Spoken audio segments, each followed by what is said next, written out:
An old queen lived alone because her husband had died many years before. She had a beautiful daughter. When the girl grew up, she was promised to a prince who lived far away. When the wedding time came, the princess had to travel to his land. The queen loved her daughter very much. She packed many fine things for her. She gave her gold, silver, jewels, pretty dresses, and many other rich gifts. She also sent a maid to travel with her and bring her safely to the prince. Each woman had a horse. The princess rode a horse named Falada, and this horse could speak. Before the journey, the queen went into her room. She took a small knife and cut off a piece of her hair. "Keep this with you, my dear child. It can help you on the way." They said goodbye with great sadness. The princess put the hair close to her heart, got on Falada, and started her long journey. One day, they rode near a small stream. The princess became very thirsty. "Please get down and bring me some water in my gold cup. I want to drink." "No. If you are thirsty, get down yourself and drink. I will not serve you any more." The princess was very thirsty and also afraid. She got down from her horse and drank from the stream without her cup. "What will happen to me now?" "Your mother would be very sad if she knew." The princess was kind and gentle. She did not answer the maid. She got back on her horse, and they rode on. Later that day, the sun became very hot. The princess felt thirsty again. "Please get me some water to drink in my gold cup." "Drink if you want, but I will not serve you." The princess was weak with thirst. She got down and bent over the river to drink. "What will happen to me?" "Your mother would be very sad if she knew." As the princess bent down, the piece of hair fell from her clothes into the river. It floated away, and she did not see it because she was afraid and tired. But the maid saw it and felt happy. She knew the hair had power, and now the princess had lost it. When the princess finished drinking and tried to get back on Falada, the maid stopped her. "I will ride this horse. You can take my horse." The princess had no choice. She gave up Falada. Soon after, the maid forced her to take off her fine clothes and put on the maid's old ones. As they came closer to the end of the journey, the cruel maid warned the princess. "I will hurt you if you tell anyone the truth." Falada saw everything and remembered it. The maid rode Falada, and the true princess rode the other horse. In this way, they reached the royal palace. There was great happiness when they arrived. "Welcome." The prince ran to meet them. He helped the maid down from the horse, thinking she was his bride. He led her into the palace rooms. The true princess was told to stay outside in the yard. "Who is that girl you brought with you and left outside?"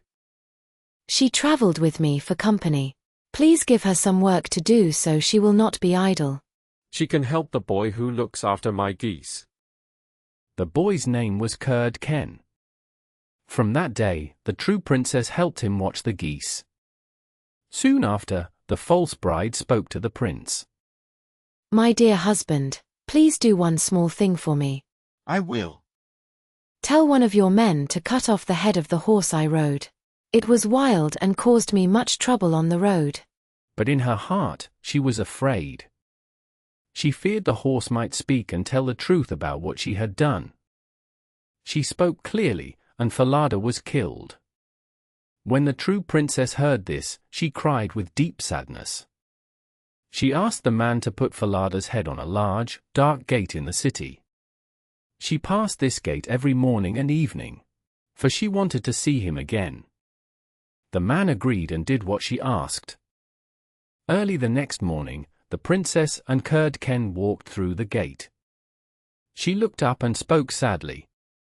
"Falada, Falada, you are there." The head answered in a soft voice. It said she was going to a hard life. It said her mother would feel great pain if she knew. Then they left the city and took the geese to the field. When they reached the green meadow, the princess sat on the grass. She let down her long hair. Her hair was bright gold and shone in the sun. Kurd Ken saw it and ran to her. He wanted to take some of her hair. She cried out and asked the wind to blow his hat away. A strong wind came at once. It lifted Curdken's hat and carried it far away over the hills. Curdken ran after it. When he came back, the princess had finished fixing her hair and tied it up again. Then Curdken felt angry and quiet. He did not speak to her. They watched the geese until evening and then went home. The next morning, they passed the dark gate again. The poor girl looked up at Falada's head and spoke with tears. Falada, Falada, you are there. The head answered again. It spoke of her sad life and her mother's sorrow. After that, she took the geese to the meadow. She sat down and began to comb her hair again. Curdken ran to her and tried to touch it. She quickly asked the wind to blow his hat away. The wind came again and carried his hat far across the hills. Curdken had to run a long way to get it. When he returned, her hair was safe and tied up again. They stayed with the geese until it was dark. That evening, Curdken went to the old king. He said he did not want to work with the strange girl anymore. He said the girl bothered him all day. The old king listened quietly. He told Curdken to go again the next day as usual. The next morning, the king hid behind the dark gate. He heard the princess speak and heard the head answer her. Then he followed them to the field. He hid near the meadow and watched. He saw the girl let down her golden hair. He heard her call the wind. Soon the wind came and blew Curdken's hat away. The king saw everything with his own eyes. The king went home without being seen. In the evening, he spoke to the Goose-Girl alone. He asked her why she did these things. She began to cry. She said she could not tell anyone, or she would lose her life. The old king asked again and again. At last, she told him the whole story. She told him everything from the start. This helped her greatly. The king ordered fine royal clothes for her. When she wore them, he was amazed by her beauty. Then he called his son. He told him that the woman he planned to marry was not the true bride. She was only a servant. The real princess was standing there. The young king was very happy. He saw her beauty and heard about her kind and patient heart. Without speaking more, he ordered a great feast for everyone in the court. The bridegroom sat in the middle. The false princess sat on one side. The true princess sat on the other side. Nobody knew who she was. She looked very bright and beautiful. She did not look like the poor Goose-Girl anymore. They ate and drank. Everyone felt happy. Then the old king told a story. He said it was a story he once heard. He asked the waiting maid what should happen to a person who did such bad things. The false bride spoke first. She said the person should be put into a barrel with sharp nails inside. Then 2 white horses should pull the barrel through the streets until the person died. The old king looked at her and said, "You are that person. You have judged yourself. This will happen to you." Then the young king married his true wife. They ruled the kingdom in peace and happiness all their lives. There was once a little brother and his sister. One day, the brother took his sister's hand. He said their mother was dead. Their stepmother was very unkind. She often hit them and pushed them away. He said they had no happy life. He asked his sister to leave with him and travel into the wide world. They walked all day. They crossed fields, grass, and stones. In the evening, they came to a big forest. They lay down inside a hollow tree and fell asleep. In the morning, the sun was already high. The tree became very hot. The little boy felt very thirsty. He said he heard water. He took his sister's hand and they looked for a brook. Their stepmother was a witch. She saw them leave. She followed them quietly. She put magic on all the water in the forest. Soon they found a small brook. The water moved over the stones. The brother wanted to drink. The sister heard a voice in the water. It said that anyone who drank would become a tiger. The sister asked her brother not to drink. She said he would become a tiger and hurt her. The brother did not drink. He said he would wait for the next brook. They came to a second brook. The sister heard another voice. It said anyone who drank would become a wolf. The sister cried and asked her brother not to drink. He agreed again and said he would wait. Then they reached a third brook.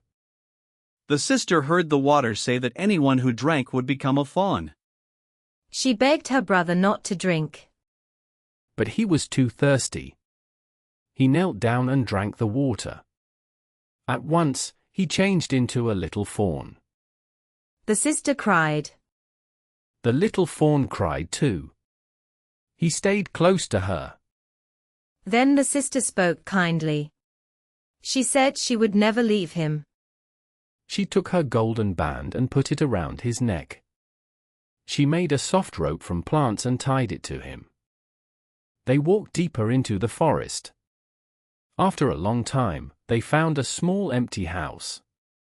The sister thought it was a good place to stay. She made a soft bed from leaves and moss for the fawn. Every morning she found roots, berries, and nuts for herself. She brought soft grass for the fawn. In the evening, she prayed and rested her head on the fawn's back. She slept peacefully. She wished her brother could become a boy again. They lived quietly in the forest for a long time. One day, the king came to hunt in the forest. The fawn heard horns, dogs, and people calling. He felt excited. He wanted to run with them. He asked his sister to let him go. At first, she was afraid. But at last she agreed. She told him to come back in the evening. She said he must knock on the door and speak to her. If he did not speak, she would not open the door. The little fawn was very happy. He ran into the forest with joy and freedom. The king and his hunters saw the beautiful animal and ran after him. They tried many times, but they could not catch him. Each time they thought they were close, he jumped over bushes and disappeared. When evening came, he ran to the small hut. He knocked and said, "Dear sister, please open the door." She opened it, and he went inside. He slept there all night on his soft bed. The next morning, the hunt began again. When the little fawn heard the horns and the loud calls, he could not stay calm. He said, "Dear sister, open the door. I must go now." Come back this evening. Say the same words as before. When the king and the hunters saw him again, with his golden necklace, they followed him closely. But he was fast and clever. All day they ran after him. Near evening, the hunters stood around him in a wide circle. One man hurt his back foot a little, and the fawn could only run slowly. One hunter followed him quietly to the hut. He heard the fawn say, "Dear sister, open the door." He saw the door open and close again at once. The hunter told the king everything. Tomorrow I will hunt him again. The sister was very afraid when she saw that her fawn was hurt. She washed the blood and put plants on his foot. Lie down and rest, dear fawn. Your foot will get better. The wound was small. The next morning he felt fine. When he heard the hunting sounds, he cried, I cannot stay here. I must go. They will not catch me again. They will kill you one day. Then I will be alone in this forest. I cannot let you go. I will feel very unhappy if I stay. When I hear the horn, I feel I must run. The sister saw she could not stop him. With a sad heart, she opened the door. The fawn jumped out happily into the forest. When the king saw him, he said to the hunters, Follow him all day, but do not hurt him. When the sun went down, the king asked a hunter to show him the hut. He knocked and said, Dear sister, please let me in. The door opened, and the king went inside. He saw a young woman more beautiful than anyone he had ever seen. She was afraid when she saw a man with a golden crown, not her fawn. But the king looked at her kindly and held out his hand. Will you come to my castle and be my wife? Yes, but the fawn must come too. I will never leave him. He will stay with you always and will have everything he needs. The king put the young woman on his horse and rode to his castle. They had a grand wedding, and she became queen. They lived happily for many years. The fawn was well cared for and played in the castle garden. The wicked stepmother thought the sister had died long ago in the forest. She also thought the brother, as a fawn, had been hunted and killed. When she heard that they were alive and happy, her heart flew. When the clock reached midnight, everyone was asleep. The nurse stayed awake. She sat alone near the baby's cradle in the nursery. Then she saw the door open. The real queen came inside. The queen took the baby in her arms. She rocked the child for some time, then fixed the pillow. She laid the baby back in the cradle and covered it well. She also remembered the young deer. She went to the corner, touched his head gently, and then left the room quietly. In the morning, the nurse asked the guards if anyone had entered the castle at night. They said no one had come in. For many nights after that, the queen came again and again. She never spoke. The nurse always saw her, but she was afraid to tell anyone. How is my child? How is my dear? I will come 2 more times, but never again. The nurse did not answer. When the queen was gone, the nurse went to the king and told him everything. Oh, mercy! What can this mean? Tomorrow night I will watch the child myself. That evening, the king stayed in the nursery.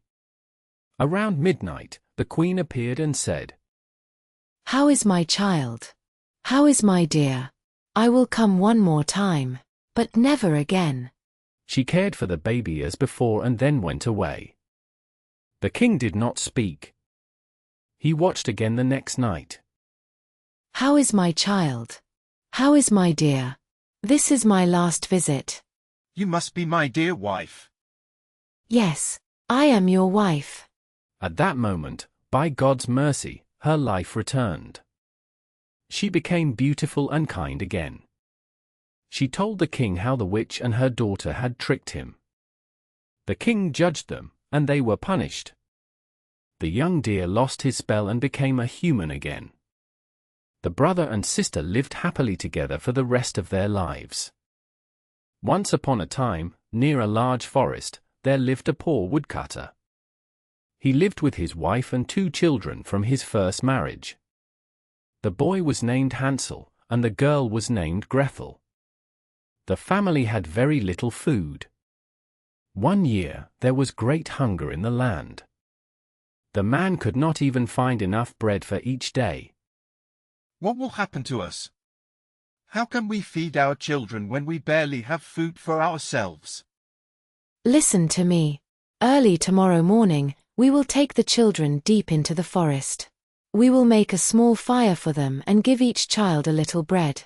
Then we will leave them there. They will not find the way home, and we will be free from them. No, I cannot do that. I cannot leave my children alone in the forest. Wild animals will come to them. You are foolish. Then all 4 of us will die from hunger. You may as well prepare our coffins. I feel very sorry for the poor children. The 2 children were still awake because they were hungry. They heard everything their stepmother said. What will happen to us? Be quiet, Gretel. Do not cry. I will help you. When their parents fell asleep, Hansel got up. He put on his coat and opened the back door quietly. He went outside. The moon was bright. White stones lay near the door and shone like silver. Hansel picked up many stones and filled his pockets. Do not worry, dear sister. Sleep well. God will not leave us. Early the next morning, before the sun rose, the wife woke the children. Get up. We are going into the forest to cut wood. This is your dinner. Do not eat it too early, because you will get nothing else. Gretel carried the bread in her apron. Hansel's pockets were full of stones. Then they all started walking. After a short time, Hansel stopped and looked back at the house. He did this many times. Hansel, why do you keep looking back? Why are you walking so slowly? Be careful, and remember your legs. Oh, father, said Hansel. I am looking at my white cat on the roof. I want to say goodbye to it. You silly boy, said the wife. That is not a cat. It is only the sun on the white chimney. But Hansel was not looking at a cat. Each time he stopped, he dropped a small stone from his pocket onto the path. When they reached the middle of the forest, the father told the children to gather wood. He said he would make a fire so they would not feel cold. Hansel and Gretel collected many small sticks. Soon there was a big pile. They made a fire, and the flames rose high. Then the wife said, Now lie down near the fire and rest. We will go into the forest to cut wood. When we are done, I will come back for you. Hansel and Gretel sat by the fire. At noon, each of them ate their piece of bread. They heard a sound like an axe and thought their father was close by. But it was not an axe. It was a branch tied to a dry tree, moving in the wind. They waited for a long time. At last they were very tired, and they fell asleep. When they woke up, it was dark. Gretel began to cry. How can we get out of the forest? Hansel tried to calm her. Wait a little. When the moon comes up, we can find the way. Soon the moon shone. Hansel took his sister's hand. He followed the small stones. They shone like silver and showed them the path. They walked all night. When morning came, they reached their father's house. They knocked on the door. The wife opened it and saw the children. She said, You bad children. Why did you sleep so long in the forest? We thought you would never come back. But the father was very happy. His heart was heavy before, because he had left them alone. Not long after that, there was little food again in the land. One night, the children heard their stepmother speaking to their father. All the food is gone again, she said. We only have half a loaf left. After that, there is nothing. The children must go away. We must take them deeper into the forest, so they cannot find the way back. It is the only way for us to live. The father felt very sad. He thought, it is better to share the last piece of bread with the children. But his wife did not listen. She shouted at him and blamed him again and again. At last, he agreed, even though he did not want to. The children were awake and heard everything. When the old people went to sleep, Hansel got up. He wanted to collect small stones again. But the wife had locked the door, and he could not go out. Hansel spoke softly to Gretel. Do not cry. Sleep in peace. God will not leave us. Early in the morning, the stepmother pulled them out of bed. She gave each child a piece of bread. It was even smaller than before. On the way, Hansel broke his bread in his pocket.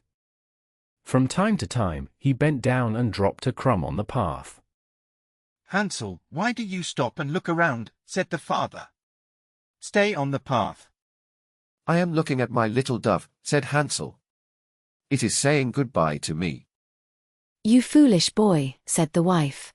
"That is not a dove. It is only the sun on the chimney." But Hansel kept dropping crumbs as they walked. The mother led them deep into the forest. They had never been there before. She made a large fire and said, "Sit here and rest. If you feel tired, you can sleep. We're going to cut wood. In the evening, we will come back for you." At noon, Gretel shared her bread with Hansel. He had dropped all of his on the path. Then they lay down and fell asleep. Evening came, but no one returned. In the dark night, they woke up. Hansel said, "Wait, Gretel, until the moon comes. Then we will see the bread crumbs. They will show us the way home." The moon came out and they stood up. But they could not see any crumbs. Many birds had eaten them. Hansel said again and again, "We will find the way." But they did not. They walked all night and the whole next day. Still, they could not leave the forest. They were very hungry. They had nothing to eat except some berries from the bushes. Soon they were too tired to walk. They lay down under a tree and fell asleep. It was now the third morning since they had left their father's house. They walked on, going deeper into the forest. Hansel knew that without help they would soon have no food, and he felt afraid they might not survive. Around midday, they saw a beautiful white bird sitting on a branch, singing a sweet song. The children stopped and listened. After a short time, the bird flew away, and they followed it. The bird stopped on the roof of a small cottage. When the children came closer, they saw something amazing. The house was made of bread and cakes, and the windows were made of clear sugar. Hansel spoke with joy and said they should go inside and eat. He said he would eat the roof, and told Gretel to eat the window because it would taste very sweet. Hansel broke a small piece of the roof to taste it. Gretel walked to the window and began to bite it. Then a soft voice from inside the house asked who was making the noise. The children answered that it was only the wind. They continued eating and did not stop. Hansel liked the taste very much and broke off a bigger piece of the roof. Gretel broke a round piece from the window and sat down happily. Suddenly, the door opened. A very old woman came out, walking with the help of crutches. The children were very scared and dropped the food from their hands. But the old woman smiled and nodded. She spoke kindly and asked why they were there. She told them to come inside and said they would be safe with her. She took both children by the hand and led them into the house. Inside, there was a good meal of milk, pancakes, sugar, apples, and nuts. In the back room were 2 small beds with clean white covers. Hansel and Gretel lay down and felt very happy. They thought this place was like heaven. The old woman acted very kind, but in truth she was a bad witch. She waited for children and built the bread house to bring them inside. When children came, she kept them and later ate them. She enjoyed doing this. Witches have red eyes and cannot see well far away, but they can smell very well. They know when children are near. When Hansel and Gretel came close to her house, the witch laughed quietly. She thought they would not escape. Early the next morning, before the children woke up, she went to them. She saw them sleeping closely together, their cheeks round and red. She spoke softly to herself and felt pleased.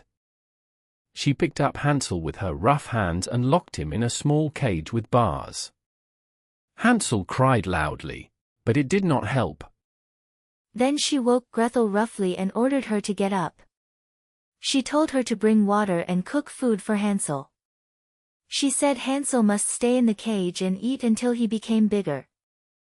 Gretel cried, but the witch did not listen. Gretel had to do what the witch said. Hansel received good food, while Gretel received almost nothing to eat. Each morning, the witch came to the cage and asked Hansel to stretch out his finger. She wanted to feel if he was getting bigger. But Hansel gave her a small bone instead. The witch could not see well and believed it was his finger. She wondered why he did not change. After 4 weeks, Hansel was still thin. The witch became very angry and said she would wait no longer. She called Gretel and told her to bring water quickly. She said that this day she would cook Hansel. Gretel felt deep sadness. Tears ran down her face as she carried the water. She asked God for help and wished they could stay together. The witch shouted at her to stop crying and said it would not change anything. Early that morning, Gretel filled the pot with water and made a fire. The witch said they would bake first, and that the oven was already hot and the dough was ready. She pushed Gretel toward the oven, and hot air came out strongly. The witch told Gretel to go closer and check the heat. She planned to trap her inside. Gretel understood her plan. She said she did not know how to do it and asked how she should go in. The witch called her foolish and said the opening was big enough. She showed her by leaning forward. At that moment, Gretel acted quickly. She pushed the witch forward. The witch lost her balance and fell inside. Gretel quickly closed the heavy door and locked it tight.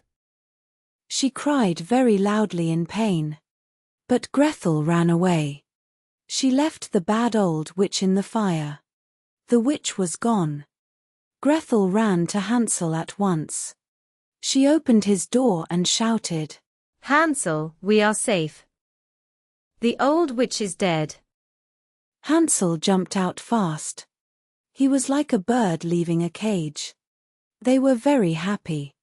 They hugged each other and kissed many times. Now they were not afraid anymore. They went into the witch's house. In every corner, they saw small boxes. The boxes were full of pearls and bright stones. These are better than small stones. He put many of them into his pockets. Gretel also took some. She filled her apron with them. We must go now. We must leave this strange forest. They walked for 2 hours. Then they came to a wide river. We cannot cross it. I see no bridge. And there is no boat. But I see a white duck. I will ask her to help us. Gretel sang to the duck and asked for help. The duck came closer. Hansel sat on the duck's back and asked Gretel to sit behind him. No. That is too heavy for the duck. She should take us one by one. The kind duck did this. She took Hansel first. Then she came back and took Gretel. Soon, both children were safely on the other side. They walked on and saw a forest they knew. With every step, it felt more familiar. At last, they saw their father's house. They began to run. They rushed into the house and fell into their father's arms. He was very happy to see them. He had been sad every day since he left them in the forest. His wife had died while they were gone. Gretel shook out her apron. The pearls and stones fell onto the floor. Hansel poured out many stones from his pockets. After that, all their sadness was gone. They lived together in joy and peace. The story is finished. Now another story begins. A father had 2 sons. The older son was smart and quick. He could do almost anything. The younger son was very slow. He could not learn well. When people saw him, they said, Why does his father keep him? He is only a problem. when work had to be done, the older son always did it. Sometimes the father asked him to go out at night to get something. The path went near the graveyard or a dark place. No, father. I am afraid. He was easily scared. In the evening, people sometimes told scary stories by the fire. The listeners said, Oh, that makes us shake with fear. The younger son sat in a corner and listened. But he did not understand. He thought, They always say they shake with fear. Maybe this is something I cannot learn. One day the father said to him, You are big now. You must learn a job to earn money. Look how your brother works. But you do nothing. Father, I want to learn something. But I want to learn what it means to shake with fear. I do not understand it at all. The older brother laughed. He thought, My brother is so foolish. He will never earn his living. You may learn what fear is, but it will not help you earn bread. Soon the church bell man came to visit. The father told him about his son and his problem. He said, When I ask him how he will earn money, he says he wants to learn what fear is. That is easy. Send him to me. I will teach him. The father was happy. He thought it would help the boy. The bellman took the boy to live with him and work at the church. After 2 days, the bellman woke him at midnight. Come with me. You will ring the church bell. The bellman thought. Now he will learn what fear is. The boy went up into the church tower. When he reached the top and turned to take the rope, he saw a white shape standing on the stairs. Who is there? The shape did not answer. It did not move. Answer me. Or go away. You should not be here tonight. But the white shape stayed still. The bellman did not move either. He wanted the boy to think it was a ghost. The boy shouted again, Why are you here? Speak now. If you are an honest man, answer me. If not, I will push you down the stairs. The sexton thought, that is a good idea, but he stayed quiet and did not move.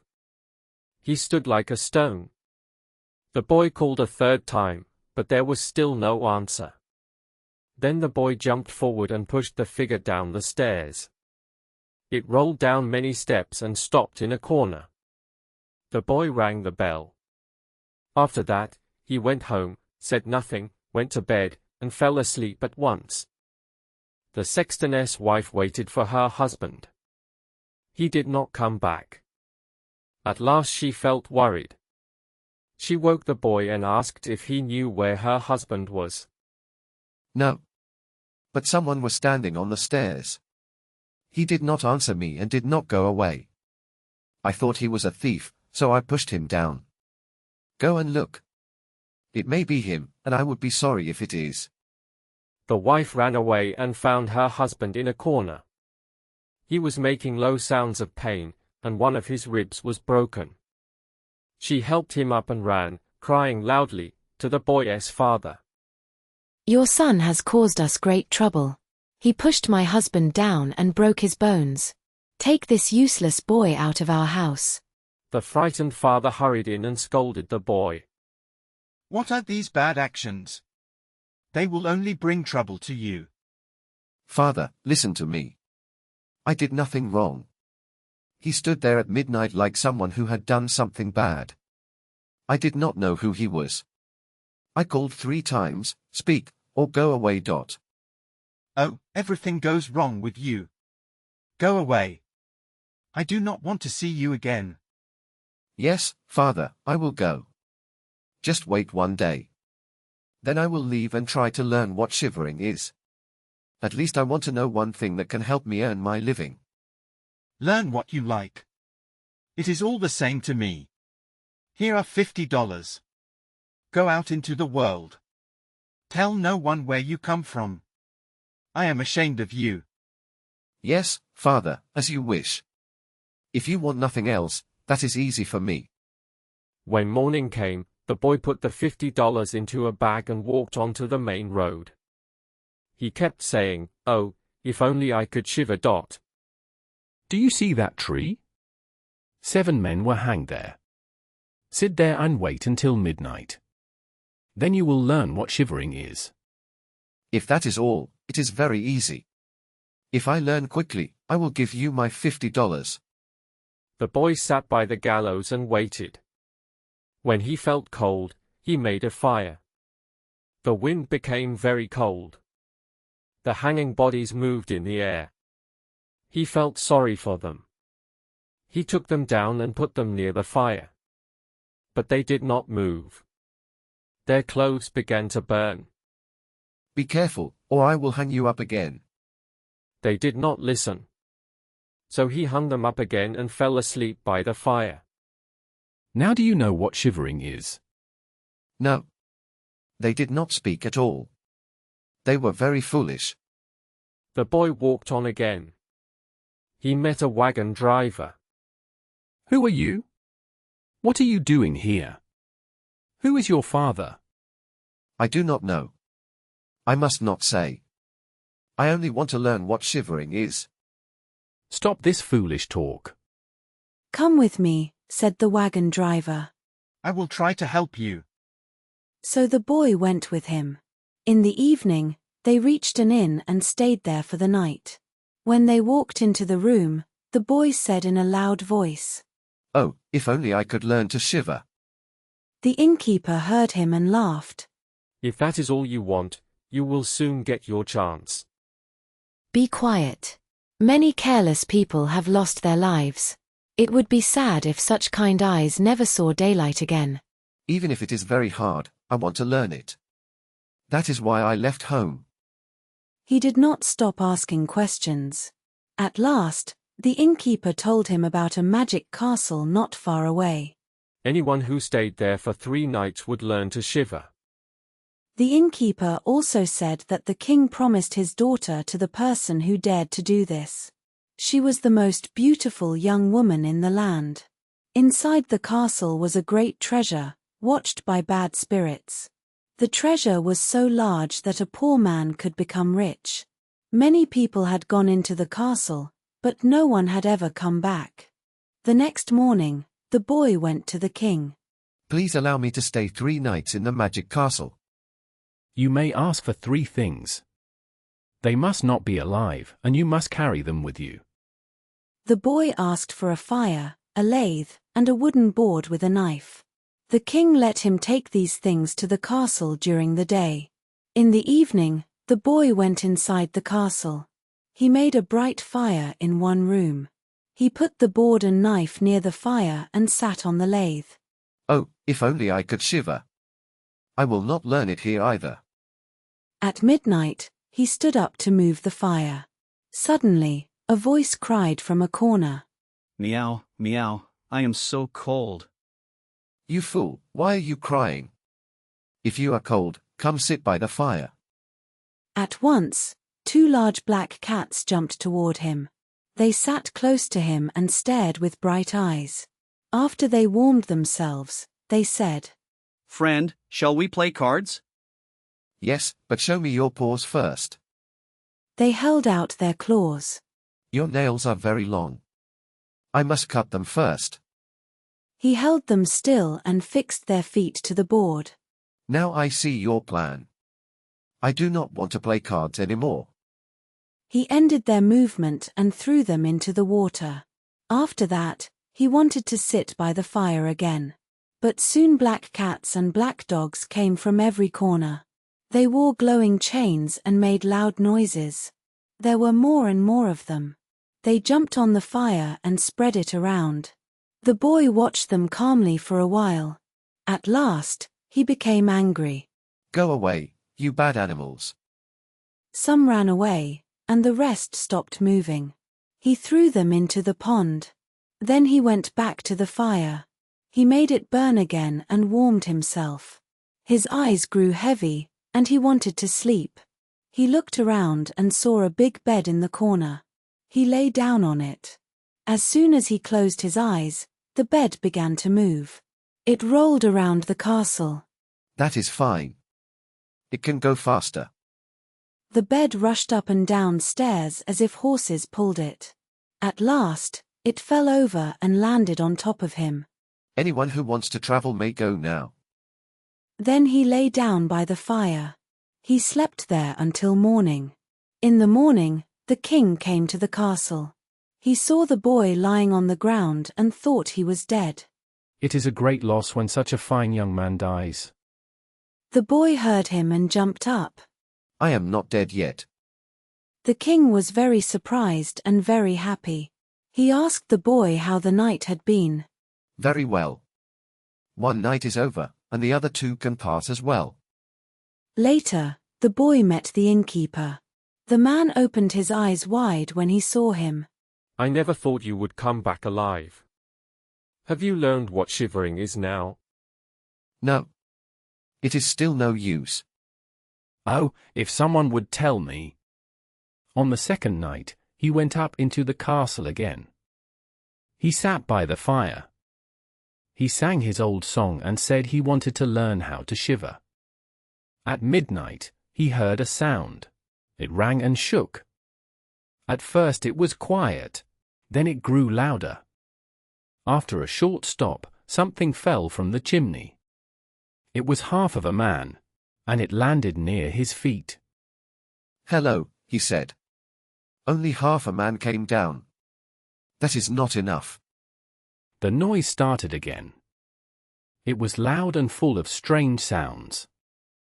Then the other half fell down. Wait, said the youth. I will make the fire stronger first. When he looked again, the two halves joined together. An ugly man now sat on his bench.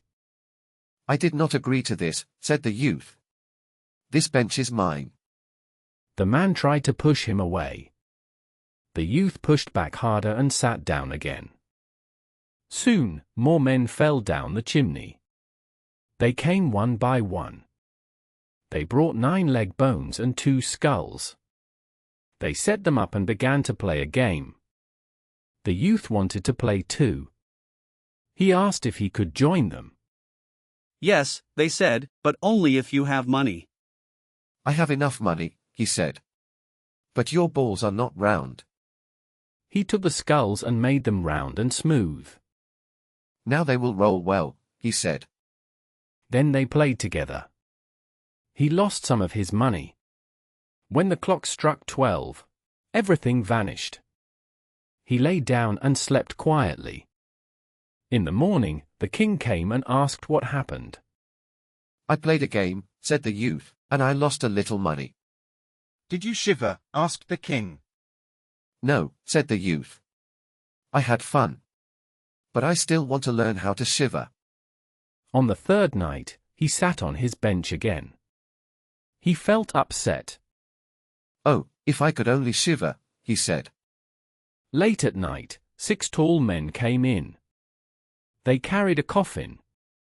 Oh, said the youth. That looks like my little cousin who died 2 days ago. He called to them and asked them to come closer. They put the coffin on the floor. He opened it. Inside was a dead man. The youth touched his face. It was very cold. Wait, he said. I will warm him. He warmed his hands by the fire and put them on the man's face. But the face stayed cold. He lifted the body and sat by the fire. He rubbed the arms to bring back warmth. Nothing changed. Then he thought that 2 people in a bed can make each other warm. He put the body in the bed and lay down next to it.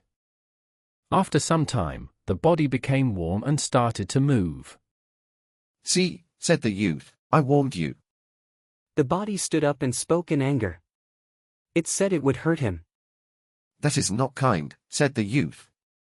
Go back into your coffin. He put the body back inside and closed the lid. The 6 men came back and carried the coffin away. "Oh dear," said the youth. "I will never learn to shiver if I stay here." Then a very tall man came in. He looked worse than all the others. He was old and had a long white beard. He spoke in a hard voice and said the youth would learn to shiver and would die. "Not so fast," said the youth. "I must be ready first." "I will catch you," said the old man. "Slowly," said the youth. "I am strong too, maybe stronger." They went together through a dark way to a forge. The old man took an axe and broke an anvil with one strong hit. "I can do better," said the youth. He hit another anvil and split it. The old man's beard got stuck. The youth held him and did not let him go. The old man cried and asked him to stop. He promised great riches. The youth let him free. The old man led him back into the castle. In a cellar, he showed him 3 chests full of gold. "One part is for the poor," said the old man. "One is for the king. One is for you." Then the clock struck 12. The old man disappeared. The youth stood in the dark. He felt his way back to his room and slept by the fire. In the morning, the king came again. "Have you learned to shiver now?" he asked. "No," said the youth. "What is it?" My dead cousin came to this place. A man with a beard showed me much gold under the ground. But no one taught me what shivering is. "You have won the castle. You will marry my daughter." "This is very good. But I still do not know what shivering is." People brought the gold, and they had a wedding. The young man was now a prince. He loved his wife and felt happy. But he always said, "I wish I could shiver. I wish I could shiver." He said this again and again. "Let me help you teach him what shivering is." She went to the small river in the garden. She filled a bucket with cold water and little fish. At night, when the prince was asleep, the princess pulled away the blanket. She poured the cold water and fish over him. The fish moved all around his body. "Oh, I am shivering. Dear wife, I am shivering. Now I know what shivering is." Once there was a king with 3 sons. The 2 older sons were clever and well taught. The youngest son spoke very little. People thought he was foolish. Everyone called him dumbling.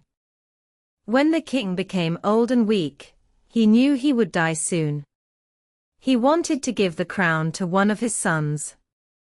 But he did not know which one to choose. So he made a test. The sons must travel. The son who brings back the most beautiful carpet will become king. To be fair, the king took his sons to the palace yard. He blew 3 feathers into the air, one after the other. He told each son to follow the feather. One feather flew to the east. Another flew to the west. The 3rd feather went straight up.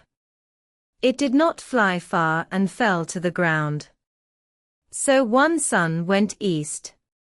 The second went west. They laughed at Dummling. His feather fell near him, so he stayed there. Dummling sat down and felt sad when his brothers left. He looked around him. Near the feather, he saw a small door in the ground. He opened it and saw steps going down. He walked down the steps. At the bottom, there was another door. He knocked on it.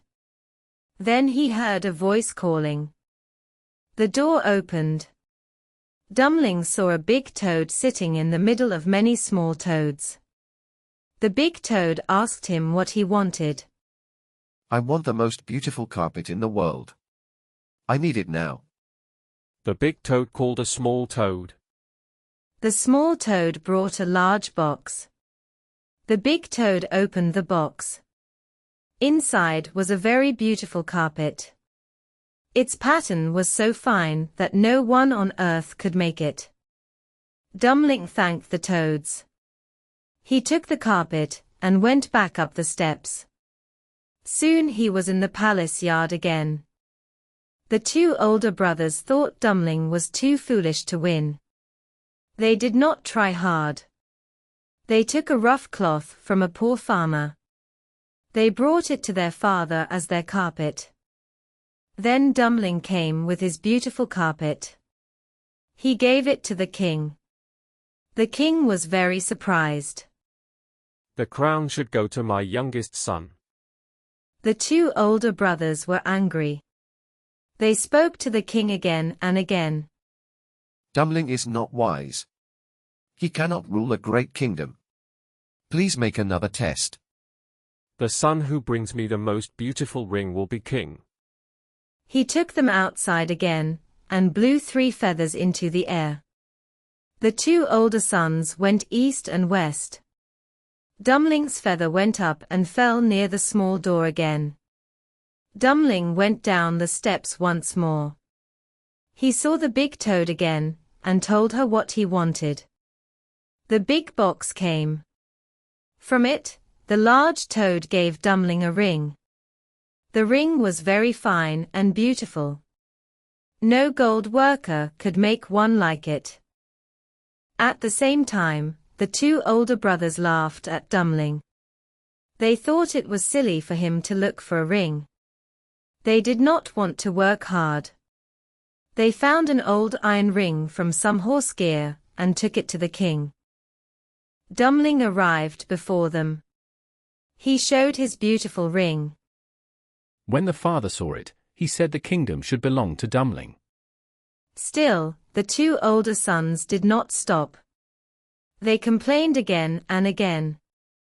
They asked for one more test before the king gave away the kingdom. The king agreed. He said the son who brought the most beautiful woman would get the crown. Dumpling went down again to the large toad.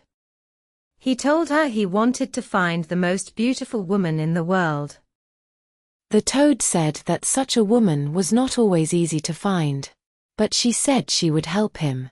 She gave him a hollow turnip. 6 small mice were tied to it. Dumpling felt sad when he saw it.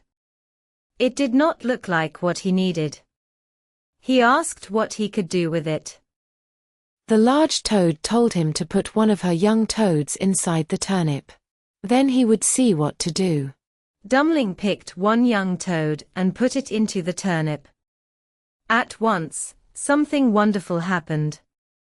The toad changed into a very beautiful young woman. The turnip became a fine carriage. The 6 mice turned into strong horses.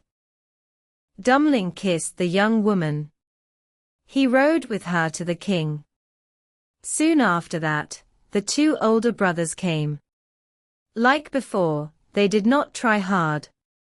They brought simple country women they met on the way. The king looked at all 3 women. Then he said that when he died, the kingdom would be Dumpling's. Again, the brothers were angry. They did not leave the king in peace. They said they could not accept Dumpling as ruler. They asked for another test. They wanted the women to jump through a ring hanging from the hall ceiling. They thought their strong country women would succeed. They believed Dumpling's delicate lady would fall and get badly hurt. The king agreed once more. The country women went first. They jumped, but they did it badly. They fell and hurt themselves. Then Dumpling's beautiful lady jumped. She moved easily and safely through the ring. After that, there was no more arguing. So the crown went to Dumpling. He lived a long life. He ruled his people kindly and fairly. It was winter. Large snowflakes fell from the sky. A queen sat at her window and worked quietly. The window frame was made of black wood. As she looked at the snow, she hurt her finger. 3 drops of blood fell onto the snow. She looked at the red drops on the white snow. She thought for a moment and said she wished for a child. She wished her daughter to be white like snow, red like blood, and black like the window frame. Later, the little girl was born and grew up. Her skin was very white. Her cheeks were red. Her hair was black. People called her Snow White. After some time, the queen died. The king married again. His new wife was very beautiful, but also very proud. She could not accept that anyone might be more beautiful than her. She owned a magic mirror. She often stood in front of it and asked who was the most beautiful woman in the land. The mirror always answered that she was the fairest. But Snow White grew more beautiful every year. When she was 7 years old, she was bright and lovely. She was more beautiful than the queen. One day, when the queen asked the mirror again, it gave a different answer. It said the queen was beautiful, but Snow White was more beautiful. When the queen heard this, she felt great anger and jealousy. Her face turned pale. She called one of her servants. She told him to take Snow White deep into the forest, so she would never see her again. The servant led the little girl into the woods. Snow White begged him to let her live. His heart felt soft. He told her he would not hurt her. He left her there alone. He thought wild animals might harm her. Still, he felt lighter inside, because he did not kill her. He chose to leave her and walk away. Snow White walked alone through the forest. She felt very afraid. Wild animals made loud sounds around her, but they did not hurt her. When evening came, she saw a small house. She went inside to rest because her feet were very tired. The little house was clean and tidy. On the table, there was a white cloth. There were 7 small plates with 7 small pieces of bread. There were also 7 small glasses with wine. Knives and forks were placed neatly. Near the wall, there were 7 small beds. Snow White was very hungry. She took a small bite from each piece of bread. She drank a little wine from each glass. After that, she wanted to sleep. She tried the beds one by one. One bed was too long. Another was too short. At last, the 7th bed felt right. She lay down and soon fell asleep. Later that night, the owners of the house came home. They were 7 small dwarfs. They lived in the mountains and worked there to find gold. They lit their lamps and saw that something was different. The first dwarf said someone had sat on his chair. The second said someone had eaten from his plate. The others saw that their bread, tools, and wine were touched. Then they looked at the beds. Each dwarf saw that someone had been on his bed. The 7th dwarf looked closer and saw Snow White sleeping. He called the others. They looked at her with surprise. They said she was a very beautiful child. They did not wake her. They were kind and quiet. That night, the 7th dwarf shared his bed by taking turns with the others until morning came. In the morning, Snow White woke up and told them her whole story. The dwarfs felt sorry for her. They said she could stay if she kept the house clean. She would cook, wash clothes, and make things for them. They promised to take good care of her. Every day, the dwarfs went to the mountains to work. Snow White stayed at home. Before they left, they warned her. They told her the queen might find her. They said she must not open the door for anyone. The queen believed Snow White was dead. She thought she was now the most beautiful woman in the land. She stood before her magic mirror and asked who was the fairest. The mirror told her that Snow White was still alive and more beautiful. She was living with the 7 dwarfs in the forest. The queen felt afraid and angry. She knew the mirror always told the truth. She thought someone had helped Snow White escape. She could not accept that anyone was more beautiful than her. She dressed herself as an old woman who sold goods. Then she walked over the hills to the dwarf's house. She knocked on the door and called out that she had nice things to sell. Snow White looked out the window. She asked the old woman what she had. The woman said she sold pretty laces in many colors. Snow White thought the woman looked kind. She opened the door and let her in. The woman looked at Snow White's clothes and said they were not tied well. She offered to fix them with a new lace. Snow White did not feel any fear. She stood still while the woman worked. The woman pulled the lace very tight.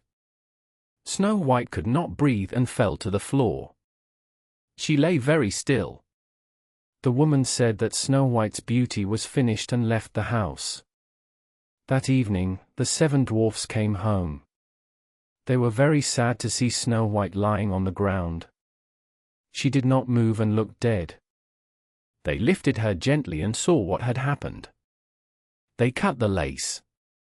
After a short time, Snow White began to breathe again. Soon she opened her eyes. The dwarfs told her the old woman was the queen. They warned her again to open the door for no one. When the queen returned home, she asked the mirror the same question. The mirror gave the same answer. Snow White was still alive. The queen felt cold with anger. She became even more cruel. She dressed herself in anew. When she came to the dwarf's small house, she knocked on the door and called, "Nice things to sell." I cannot let anyone in. Then the woman said, Just look at my pretty combs. She gave Snow White a special comb. It looked very nice. Snow White took it and put it in her hair. As soon as it touched her head, she fell to the floor and did not move. Now you will stay here. She went away. That evening, the dwarfs came home early. They saw Snow White on the ground and felt afraid. They looked at her and soon found the bad comb. They took it out of her hair. Then Snow White woke up. She told them everything. The dwarfs warned her again not to open the door to anyone. The queen went home and asked her magic glass again. The glass gave the same answer as before. Snow White must die, even if it costs me everything. She went into a secret room and made a bad apple. The outside was red and beautiful, but it was dangerous inside. She dressed like a poor village woman and walked over the hills to the dwarf's house. She knocked on the door. I cannot let anyone in. The dwarfs told me not to. Do what you want, but please take this pretty apple as a gift. No, I am afraid to take it. Silly girl, why are you afraid? Do you think it is bad?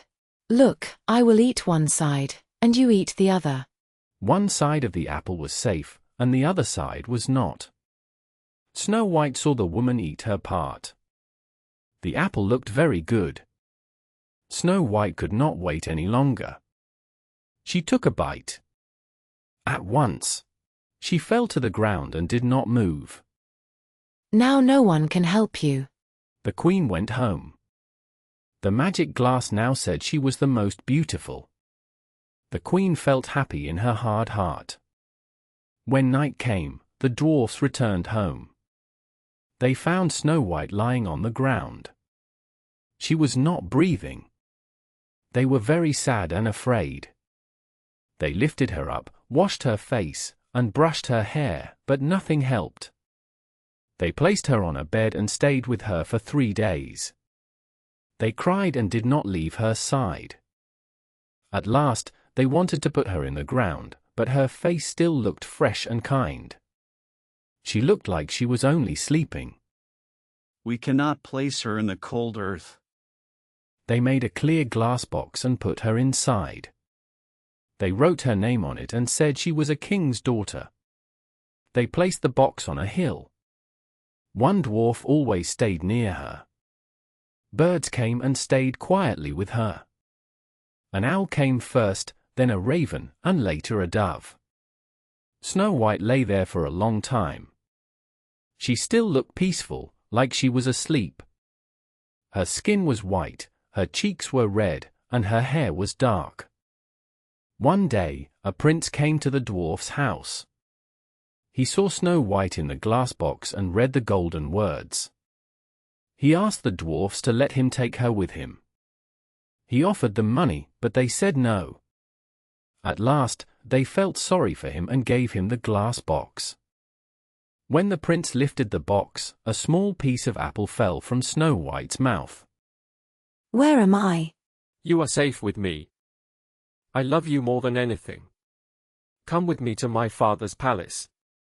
Please be my wife. Snow White agreed and went with him. They prepared a great wedding. Many people were invited, including the queen. As she dressed in fine clothes, she asked her magic glass. Who is the most beautiful now? The glass answered, "You are beautiful here, but the new queen is more beautiful." The queen felt very angry and curious. She went to see the bride. When she arrived and saw Snow White, she became very sick and fell down. She soon died. Snow White and the prince lived together happily and ruled the land for many, many years. Once there was a young man named Frederick and a young woman named Catherine. They were married and lived together. I am going to work in the fields.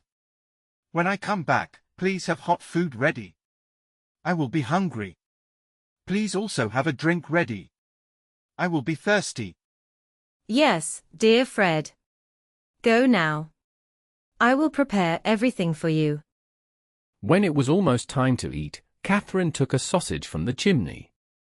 She put it in a pan with some batter and placed it on the fire. Soon the sausage started to make noise in the pan. Catherine stood there and held the pan. She was thinking. She thought she could go to the cellar to get some beer while the sausage cooked. She took a can and went down to the cellar to get the beer. While the beer was filling the can, she had another thought. She thought the dog might take the sausage. She ran back up the stairs. But she was too late. The dog already had the sausage in its mouth and was running away. Catherine ran after the dog across the fields. But the dog was faster. It did not drop the sausage and ran far away. Catherine stopped and said, Gone is gone. She was very tired and hot. She walked home slowly to rest. While she was away, the beer kept running. Catherine had forgotten to close the tap. When the can was full, the beer flowed onto the cellar floor until the barrel was empty. Catherine saw this when she reached the top of the stairs. Oh no. What can I do so Fred does not see this? She thought for a long time. Then she remembered a sack of malt from the last brewing. It was in a corner of the cellar. She decided to spread the malt over the beer. Yes, this is good luck for me now. She pulled the sack down very fast. As she did this, she knocked over Fred's can of beer. The beer spilled and mixed with the rest on the floor. That is fine. If one is there, the other can be there too. She spread the malt all over the cellar floor. When she finished, she felt very happy. It looks so clean and nice now. At noon Fred came home. Well, wife, what have you made for me? Oh, dear Fred, I wanted to fry you a sausage. But while I got the beer, the dog took the sausage. While I ran after the dog, all the beer ran out. Then I tried to dry the beer with the malt, and I knocked over your can too. But be happy. The cellar is dry again now. Oh, Catherine, Catherine. You should not have done this. The sausage is gone. The beer is gone. And you used our best sack of malt. Well, Fred, I did not know. You should have told me. Fred thought to himself that he must take care of things alone. He had saved some silver money. He changed it into gold. Then he said to his wife, Look, these are yellow counters. I will put them in a pot and bury them in the stable under the cow's place. Do not touch them. If you do, something bad may happen. Catherine promised to listen. But after Fred left, some sellers came to the village. They sold pots and dishes. They asked Catherine if she wanted to buy something. Oh, good people, I have no money. But if you can use yellow counters, I can buy from you. Yellow counters? Why not? Show them to us. Go into the stable. Dig under the cow's place. You will find the yellow counters there. I cannot go myself. The sellers went there at once. They dug and found the shiny gold. They took it quickly and ran away. They left their pots and dishes in the house. Catherine was happy with the new things. She did not need them in the kitchen. So she put some pots on the ground. She put others on the fence around the house to make it look nice. When Fred came home and saw this, he asked Catherine what she had done. I bought them, Fred. I used the yellow counters under the cow's place. The sellers dug them up, not me. Oh, wife, what have you done? They were not counters. They were gold. It was all the money we had. Well, dear Fred, you should have told me before. I did not know that. Catherine stood still and thought for some time. Then she said, Come, Fred. We will get the gold back soon. Let us follow the thieves. All right, said Fred. Let us go and try. But take butter and cheese with you. We need food for the road. Yes, Fred, she said, and she got ready quickly. But her husband walked fast, and she walked slowly. She stayed behind him. Ah, she said, this is good for me. When we go back, I will be closer to home. Soon she came to a hill. On both sides of the road, there were deep marks from wheels. Oh, look, she said. The poor ground is hurt and broken. It will never be well again. She felt sorry for the road. She took out her butter and put it into the marks, left and right, so the wheels could move more easily. While she bent down to do this, one cheese fell out of her pocket and rolled down the hill. I have already walked up once. I will not go down again for you. Someone else can go and bring you back. Then she took another cheese and rolled it down the hill. But it did not come back. She thought, maybe they want to be together and do not like to come alone. So she rolled down a third cheese. All three cheeses stayed down there. She said, I do not understand this. Maybe the third cheese went the wrong way. I will send a fourth cheese to call him. But the fourth cheese did the same. Then Catherine became worried. She rolled down a fifth and a sixth cheese too. These were the last ones. You are strange fellows to run after someone who is gone. You take a long time. Do you think I will wait for you? No. I will go on. You can follow me. You have younger legs than I do. After that, Catherine walked on and met Fred. He was waiting because he was hungry. Now, he said, give me quickly what you brought. She gave him the dry bread. Where are the butter and cheese? Her husband asked. Oh, dear Fred, she said, I used the butter on the road. The cheeses will come soon.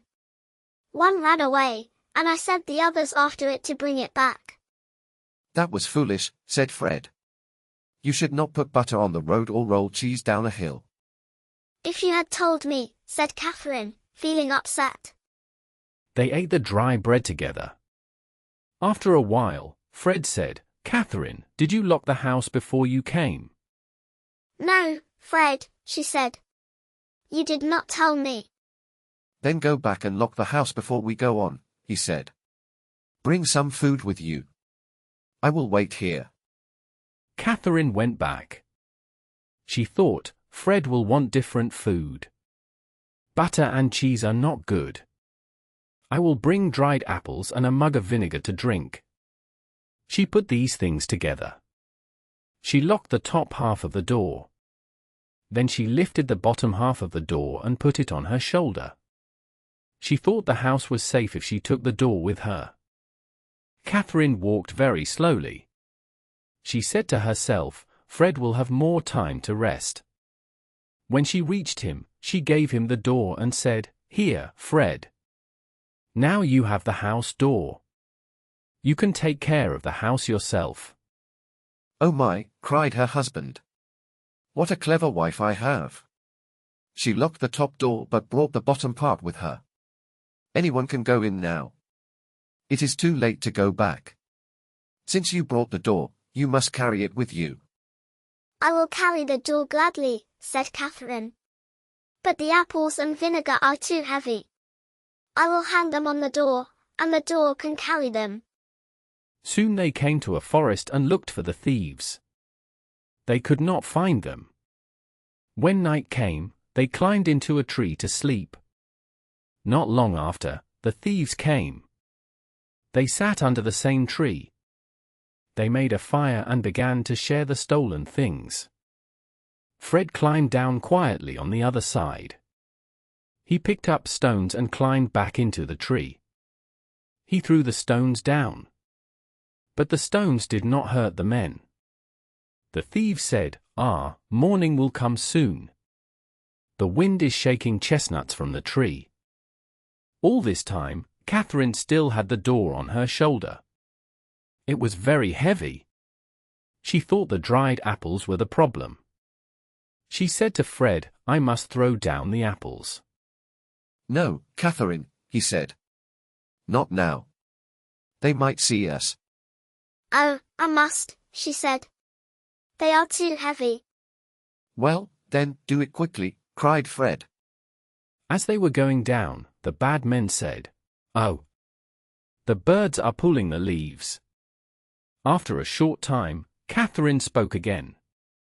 Oh, Fred, I must pour out the vinegar. It is very heavy. No, no, he said. They will find us. But Fred, I must pour it out. It hurts my arms. Well then, do it, cried Fred. So she poured out the vinegar. It fell down on the men below. Oh! The dew is starting to fall. A few minutes later, Catherine felt the door was still very heavy. Now I must throw down this door. No, Catherine, he said. They will surely see us. But Fred, I must. It presses me too much. Please hold it, said Fred. Oh! It is gone, cried Catherine. Then let it fall, shouted Fred. The door fell loudly through the branches. The thieves thought the evil one was coming down the tree. They ran away very fast and left everything behind. Early in the morning, Fred and his wife climbed down. They found all the gold under the tree. Now, Catherine, you must work hard. Yes, my dear husband. I will go to the field to cut corn. When she reached the field, she thought, Shall I eat first, or sleep first? She decided to eat. After eating, she became very sleepy. When she began to cut corn, she did not know what she was doing. She cut off half her clothes. After a long sleep, Catherine woke up. She stood up with only part of her clothes on. Am I myself or not? I think I am not myself. When night came, Catherine ran to the village. She knocked at her husband's window and called, "Fred!" What is wrong? He asked. I want to know if Catherine is inside. Yes, Fred answered. She is inside, asleep. Then I am at home, said Catherine. And she ran away. Outside, Catherine met some thieves who wanted to steal. I will help you. The thieves were happy. They thought she knew where good things were. But Catherine walked in front of the houses and shouted, Good people, what can we steal? The thieves were angry and afraid. They wanted her to go away. Before the village, the priest has roots in his field. Go and get some. Catherine went to the field. She dug for the roots and got very dirty. Soon a man came by and saw her. He stopped and stared. He thought she was the evil one moving in the dirt. He ran to the village and told the priest that the evil one was in his field, pulling up roots. Oh no, said the priest. My foot is bad. I cannot go there. I will carry you, said the man. He carried the priest on his back. When they reached the field, Catherine stood up straight. It is the evil one. He and the man ran away very fast. The priest ran faster with fear than the man with strong legs. One fine day, a little tailor sat by his window. He was happy and sewing very fast. Soon a countrywoman walked by and called. Good jam for sale. The sound pleased the tailor. He put his small head out the window and said, Please come in with your jam. The woman walked up the steps with her big basket. She opened all the pots. The tailor looked at them, smelled them, and held them up to the light. At last he said, The jam looks good. Please give me a small amount. You can give a little more if you like. The woman hoped for a good sale. She gave him what he asked. Then she went away unhappy. Now, said the tailor, this jam will give me strength. He took bread from the cupboard. He cut a very large slice and spread the jam on it. This will taste good, he said. But first I will finish this coat. He put the bread on the table and went on sewing. He made bigger stitches because he felt happy. The sweet smell of the jam went up. Many flies smelled it and came down. Soon many flies sat on the bread. Hey, cried the tailor. Who asked you? Or shouted the tailor. He waved his hands to send the visitors away. But the flies did not understand him.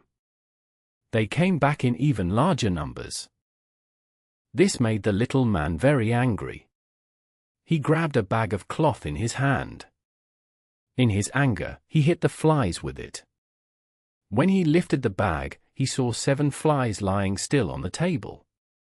Their legs were stretched out. Oh, what a brave man I am, he said to himself. The whole town must hear about this. He felt very surprised. He quickly cut a belt for himself.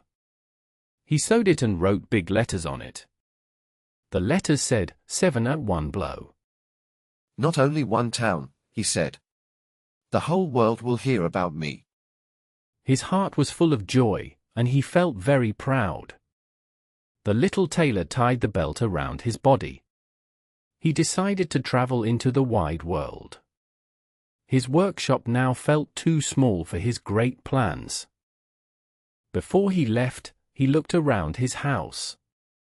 He wanted to see what he could take with him. He found only an old piece of cheese, so he put it in his pocket. Then he saw a bird caught in the bushes near the door. He caught the bird and put it in his pocket too. Soon he started his journey with courage. He was light and quick, so he did not feel tired. The road went up a hill. When he reached the top, he saw a great giant sitting there. The giant was calm and looking out over the land. Good day, friend. You sit here and can see the whole world below. I am also going out to seek my luck. Do you want to come with me? You small and useless fellow. Maybe, said the tailor. But you can see what kind of man I am. He opened his coat and showed the belt. The giant read the words, 7 at 1 blow. He thought the tailor had beaten 7 men at once. This made him respect the little man a little. Still, he wanted to test him. Do the same, he said, if you are strong. That is very easy, said the tailor. Even a child can do that. I think I did better than you. The giant was very surprised. He did not know what to think. Then he picked up another stone and threw it very high into the air. Now do that, he said. If you can. Well done, said the tailor. But your stone will fall back down. I will throw something that will not come back. How do you like that? The bird was happy to be free. It flew up and far away and did not return. You throw well, said the giant. Now let us see if you can carry something heavy. He took the tailor to a large oak tree lying on the ground. If you are strong, he said, help me carry this tree out of the forest. With pleasure, said the tailor. You carry the thick trunk. I will carry the branches. They are the heaviest. The giant lifted the trunk onto his shoulder. The tailor sat quietly on one of the branches. The giant could not see behind him. So he had to carry the whole tree and the tailor too. The tailor was very happy. He laughed and even began to sing. He acted as if carrying trees was nothing at all. After a short time, the giant became very tired. He could not go on. Listen, he called. I must put the tree down.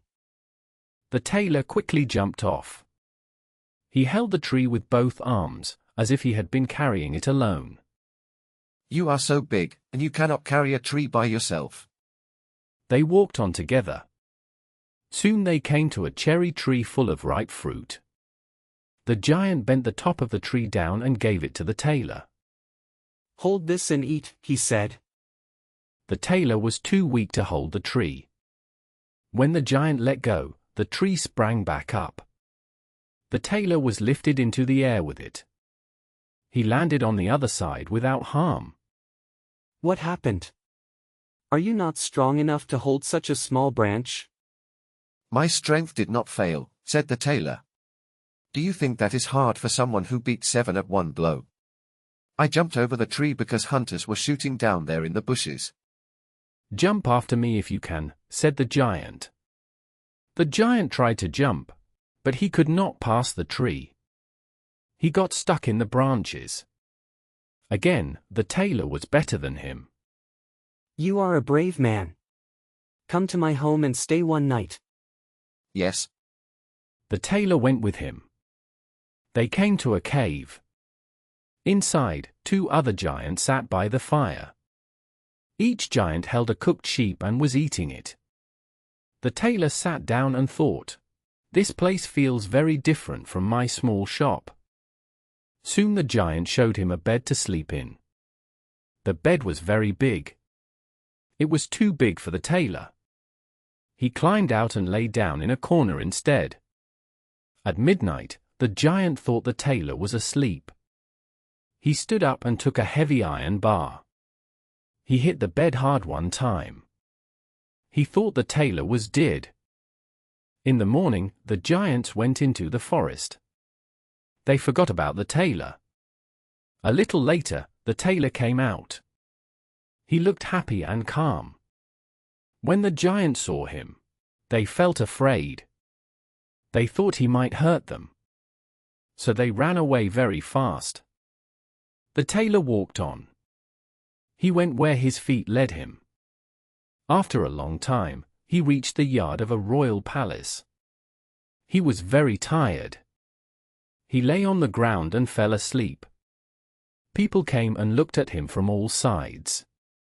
They read the words on his belt. 7 at 1 blow. Why is this great fighter here in a time of peace? He must be a strong hero. They told the king about him. They thought he would be very useful if war came. The king asked for advice. Then he sent a court man to speak to the tailor if he woke up. The man waited by the tailor. When the tailor stretched and opened his eyes, the man spoke to him. He asked him to serve the king. That is why I came here. I am ready to serve the king. They treated him with great respect. They gave him a fine house to live in.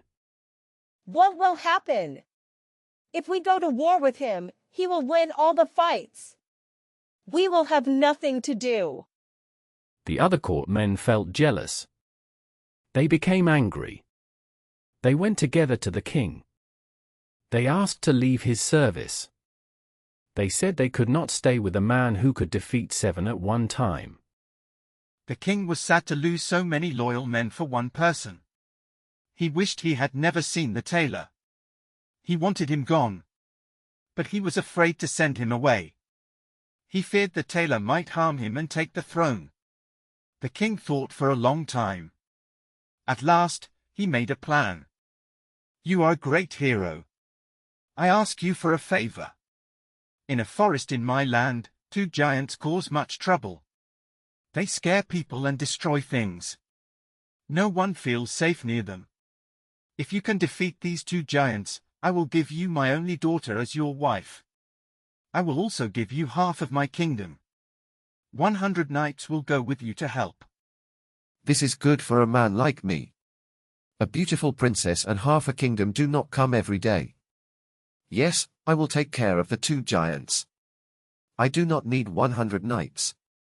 A man who can defeat 7 at one time does not fear 2. The little tailor set off. 100 knights followed him. When they reached the forest edge, he told them to stay there. He wanted to meet the giants alone. He ran into the forest and looked around.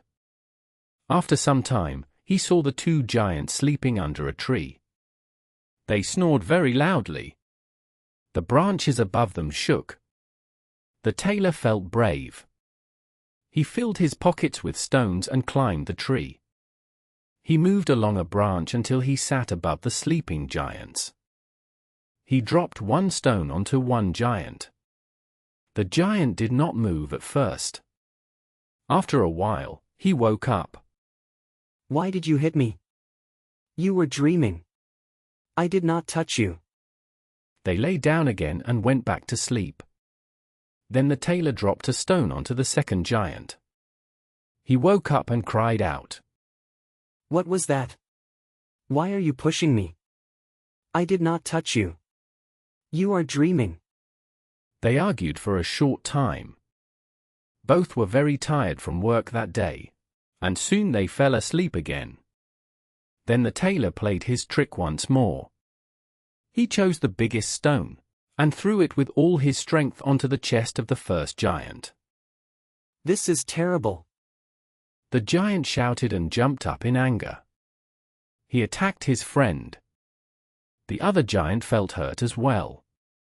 They began to fight each other fiercely. They pulled up trees, and struck one another with them. At last, both fell to the ground, and did not move again. The tailor jumped down from the tree. What good luck. They did not pull down the tree where I sat today. If they had, I would have had to jump like a squirrel. I am not made for flying. He took out his sword and made deep cuts on both giants. Then he went back to the horsemen. The work is finished. I have defeated them both. It was not easy. They used trees to protect themselves, but that is useless when someone like me comes. I once defeated 7 with 1 strike. Are you hurt? How can you ask that? They did not hurt even 1 hair on my head. The knights did not believe him. They rode into the forest. There they saw the giants lying dead. Trees were torn out all around them. Then the tailor asked the king for his reward. But the king felt sorry for his promise. He wanted to get rid of the hero, and thought of a new task. before you marry my daughter and get half my kingdom, you must do one more brave thing. In the forest there is a unicorn. It causes much harm. You must catch it first. I fear a unicorn less than 2 giants. 7 at one blow is my saying. He took a rope and an axe. He went into the forest, and told the men with him to wait at the edge. He did not wait long. Soon the unicorn came toward him, running fast and ready to hurt him. Slow down. That is not so easy. He waited until the animal was very close. Then he jumped quickly behind a tree. The unicorn ran straight into it. Its horn went deep into the wood, and could not be pulled out. The unicorn was trapped. Now I have you. He came out from behind the tree. He tied the rope around the unicorn's neck. Then he used the axe to free the horn. When all was ready, he led the unicorn to the king. Still, the king did not give the reward. He asked for a third task. Before the wedding, the tailor had to catch a wild boar. The animal caused much damage. The king said the huntsman could help him.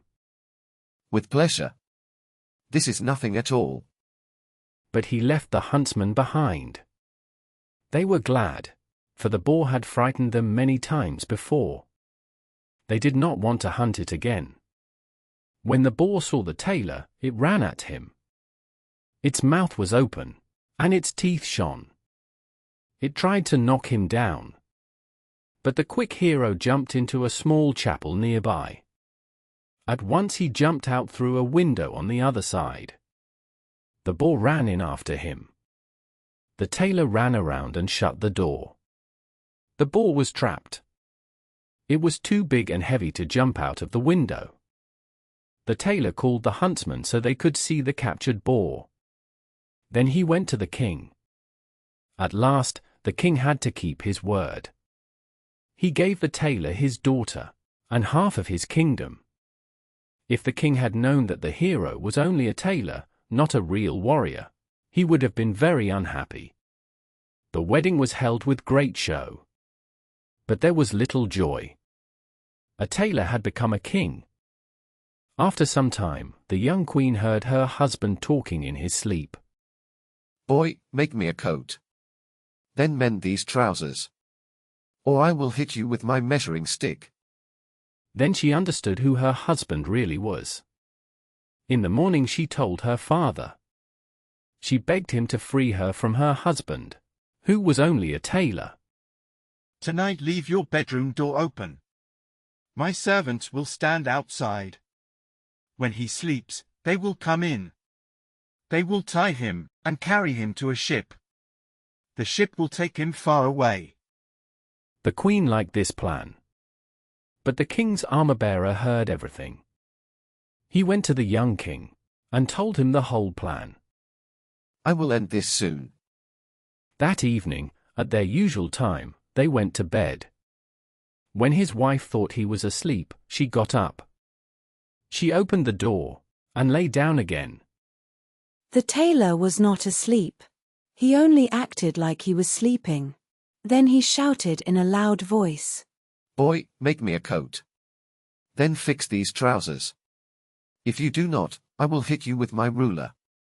I once defeated 7 men at one time. I have beaten 2 giants. I caught a wild animal.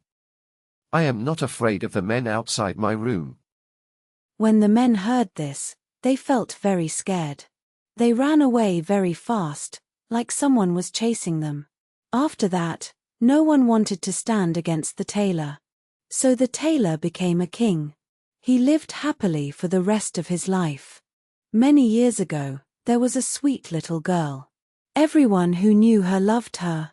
Her grandmother loved her the most. The grandmother always wanted to make the girl happy. One day, she gave the girl a red silk cap. It looked very nice on her.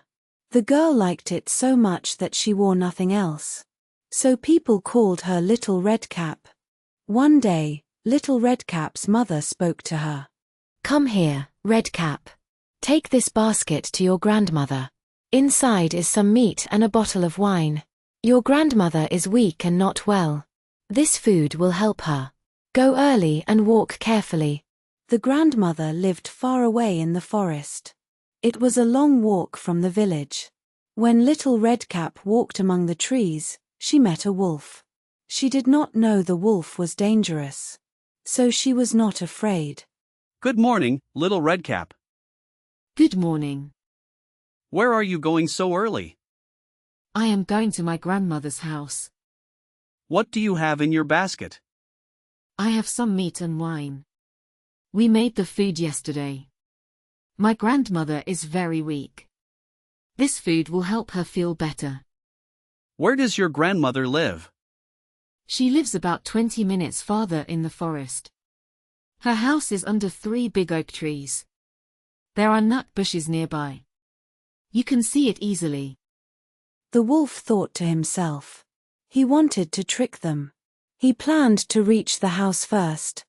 Look at the beautiful flowers around you. Why don't you stop and look? You do not listen to the birds singing.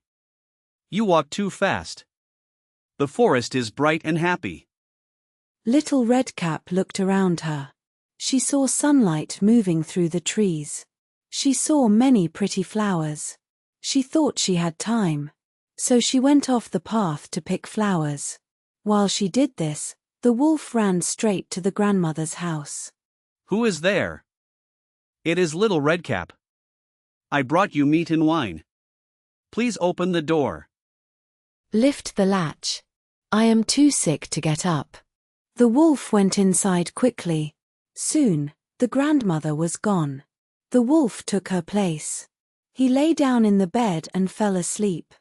When little Redcap arrived, she felt uneasy. I feel very sad today. I wish I had stayed at home. Good morning. Oh, grandmother, your ears are very big. They help me hear you better. Your eyes are very big. They help me see you better. Your hands are very big. They help me hold things better. Your teeth are very big. They help me eat better. Soon, little Redcap was gone. The wolf fell asleep and snored loudly. That old woman snores very loudly. I should check if everything is fine. He went into the house. When he came to the bed, he saw the wolf sleeping there. The bridegroom sat in the middle. The false princess sat on one side. The true princess sat on the other side. Nobody knew who she was. She looked very bright and beautiful. She did not look like the poor Goose-Girl anymore. They ate and drank. Everyone felt happy. Then the old king told a story. He said it was a story he once heard. He asked the waiting maid what should happen to a person who did such bad things. The false bride spoke first. She said the person should be put into a barrel with sharp nails inside. Then 2 white horses should pull the barrel through the streets until the person died. The old king looked at her and said, "You are that person. You have judged yourself. This will happen to you." Then the young king married his true wife. They ruled the kingdom in peace and happiness all their lives. There was once a little brother and his sister. One day, the brother took his sister's hand. He said their mother was dead. Their stepmother was very unkind. She often hit them and pushed them away. He said they had no happy life. He asked his sister to leave with him and travel into the wide world. They walked all day. They crossed fields, grass, and stones. In the evening, they came to a big forest. They lay down inside a hollow tree and fell asleep. In the morning, the sun was already high. The tree became very hot. The little boy felt very thirsty. He said he heard water. He took his sister's hand and they looked for a brook. Their stepmother was a witch. She saw them leave. She followed them quietly. She put magic on all the water in the forest. Soon they found a small brook. The water moved over the stones. The brother wanted to drink. The sister heard a voice in the water. It said that anyone who drank would become a tiger. The sister asked her brother not to drink. She said he would become a tiger and hurt her. The brother did not drink. He said he would wait for the next brook. They came to a second brook. The sister heard another voice.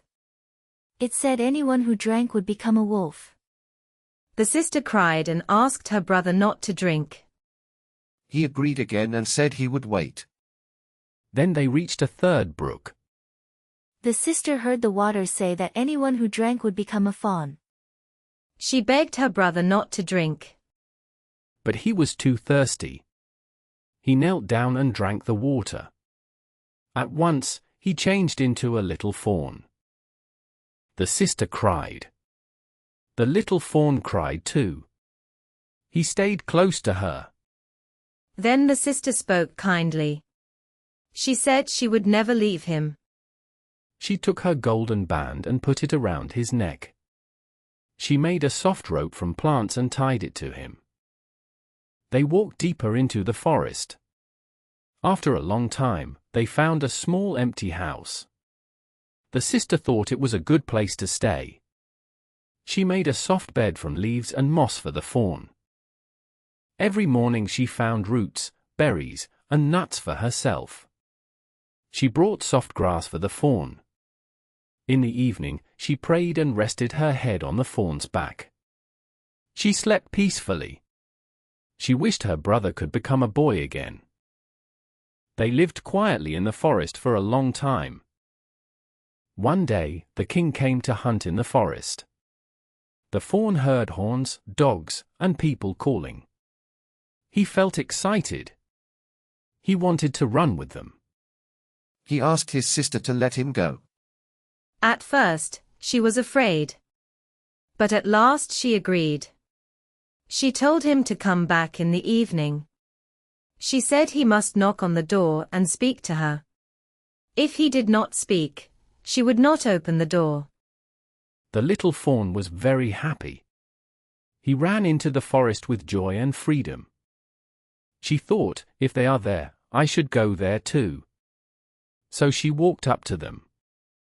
But as soon as she touched her sisters, she could not move. She was stuck to the goose, just like them. All three stayed with the goose the whole night. The next morning, Dummely picked up the goose and walked away. He did not look at the three girls. They were still stuck and had to follow him. They walked behind him wherever he went. They did not want to go, but they had no choice. They had to move as fast as they could. In the middle of a field, they met the parson. You should feel ashamed. You bold girls are running after a young man across the fields. This is not good behavior. He took the youngest girl by the hand to pull her away. But at once, he was stuck too.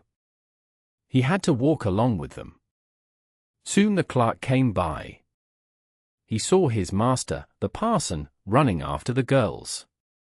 He was very surprised. Hey! Why are you running so fast? There is a christening today. He ran up and held the parson's coat. At once, he was stuck as well. Now there were 5 people walking together.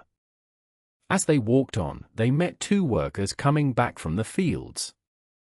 They carried their tools. The parson called to them and asked for help. But when they touched him, they also became stuck. Now there were 7 people, all following Dummely and his goose. At last, they came to a city. A king ruled there.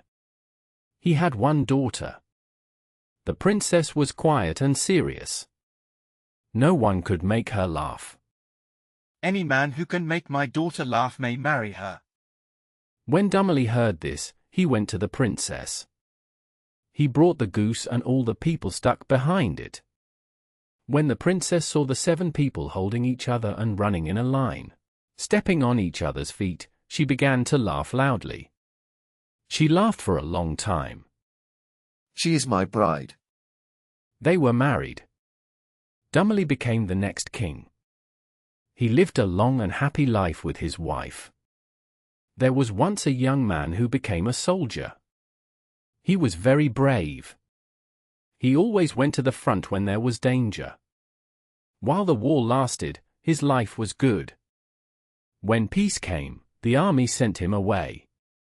The captain told him he could go anywhere. His parents were dead. He had no home. He went to his brothers and asked to stay with them until there was another war. But his brothers were unkind.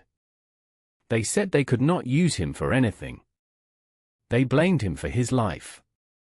They did not help him at all. The poor soldier had only his gun. He put it on his shoulder and began to walk.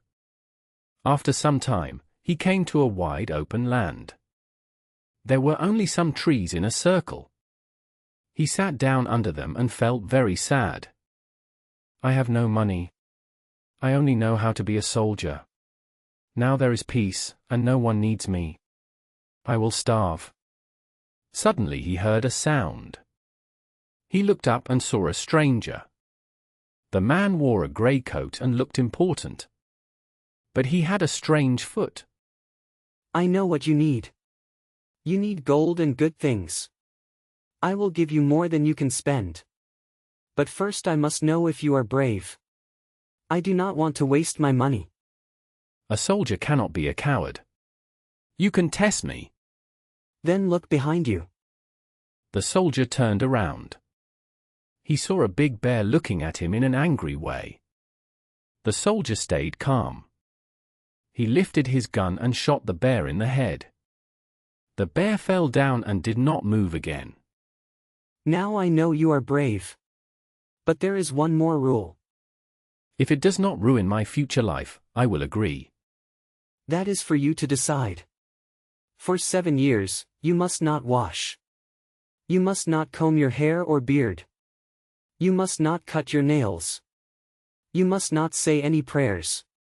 You must wear this coat for 7 years. If you die in that time, you belong to me. If you live, you will be rich and free forever. The soldier thought about his hard life. He remembered how often he had faced death. At last, he agreed and took the offer. Then the evil one took off the grey coat. He gave it to the soldier. When you wear this coat and put your hand in the pockets, you will always find money. Then he took off the bear skin. This will be your coat and your bed. You must sleep on it. You must not sleep in any other bed. Because of this, people will call you Bearskin. After that, the evil one vanished. The soldier put on the coat at once. He put his hands into the pockets. They were full of money. Then he put the bear skin over his body. He walked through the world and laughed with joy. He bought whatever he wanted with his money. In the first year, he did not look very strange. In the second year, he began to look frightening. His hair covered almost all his face. His beard was thick and dirty. His nails were long and hard. His face was full of dirt. People ran away when they saw him. But he gave gold to the poor everywhere. So they prayed that he would live through the 7 years. Because he paid well, he always found a place to sleep. In the 4th year, he came to an inn. The landlord did not want to let him stay. He did not even want to give him a place in the stable. He was afraid the horses would be scared. No, you cannot stay here. But Bearskin put his hand in his pocket and showed a handful of gold. Then the landlord agreed. He gave him a place in the outside buildings. But Bearskin had to promise not to show himself, so the inn would not get a bad name. That evening, Bearskin sat alone. He wished with all his heart that the 7 years were finished. Then he heard a loud sound of crying in the corner. The old soldier felt sorry. He opened the door and saw an old man crying and holding his hands together. Oh, what will become of me? Bearskin went closer. The old man jumped up and tried to run away. But when he heard a kind human voice, he stopped. Bearskin spoke gently to him. At last, the old man told his story. Little by little, he had lost all his money. He and his daughters had nothing to eat. He was so poor that he could not pay the innkeeper. He was afraid he would be sent to prison. If that is your only worry, I have enough money. He called the landlord. He paid the bill. He also put a purse full of gold into the old man's pocket. The old man was free from his trouble. He did not know how to thank him. Come with me. My daughters are very beautiful. Choose one of them as your wife. When they hear what you have done, they will not say no. You look strange, but they will soon change you. These words made Bearskin happy. He went with the old man. When the oldest daughter saw him, she was very afraid. She screamed and ran away. The second daughter stood still and looked at him from head to foot. How can I marry a man who does not look human? I would prefer the wild bear who once came here and said he was a man. At least he wore a nice hat and white gloves. Dear father, this must be a good man. He helped you in your great trouble. If you promised him a bride, you must keep your word. Bearskin's face was covered with hair and dirt. No one could see how happy he felt inside. He took a ring from his finger. He broke it into 2 parts. He gave one part to the youngest daughter and kept the other. He wrote his name on her part. He wrote her name on his own part. He asked her to keep it safe. I must travel for 3 more years. If I come back, we will have our wedding. If I do not come back, you are free. I will be dead. Please pray to God to keep me alive. After he left, the poor bride wore black clothes. Whenever she thought about her future husband, she began to cry. Her sisters only laughed at her and spoke unkind words. Watch him closely when he takes your hand, said the oldest sister. You will see his sharp claws. Be careful, said the second sister. Bears love sweet food. If you make him happy, he may eat you. You must obey him, said the oldest again. If you do not, he will make angry noises. The second sister laughed and said, but the wedding will be fun. Bears can dance well. The bride said nothing. She did not change her mind because of their unkind words. At the same time, Bearskin walked through the world. He helped people when he could. He gave much money to poor people. They prayed with warm hearts for him. At last, the final day of the 7 years came near. Bearskin went back to the open land and sat under the circle of trees. Soon the wind blew strongly. Then the evil one appeared and looked unhappy. He threw Bearskin his old coat and asked for the grey one back.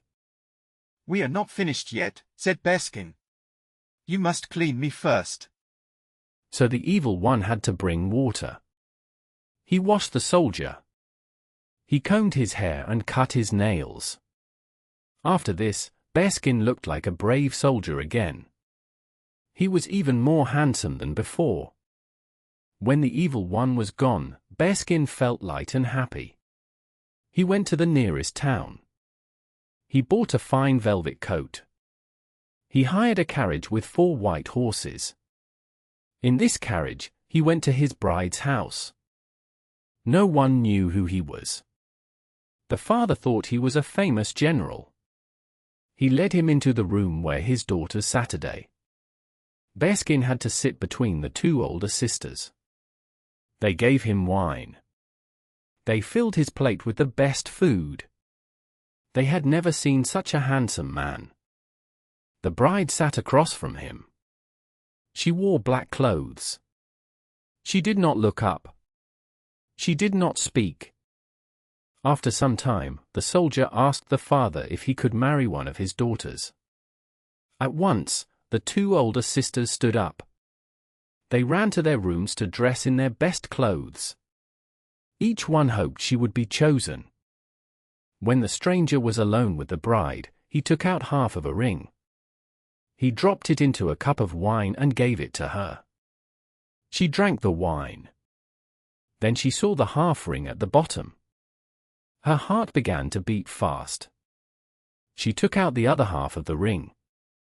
She wore it on a ribbon around her neck. She put the two pieces together. They fit perfectly. The stranger said, "I am your bridegroom. You first saw me as bearskin. By God's kindness, I am human again." He put his arms around her and kissed her. At that moment, the two older sisters came back in their fine clothes. When they saw that the handsome man belonged to the youngest sister, they became very angry. When they heard he was the same man called Bearskin, they ran out of the house, full of jealousy and hate. The wife of a rich man became very ill. When she felt she would soon die, she called her only daughter to her bed. She said, "Always be good. I will watch over you from heaven." Soon after, she closed her eyes and died. She was buried in the garden. The little girl went to her mother's grave every day.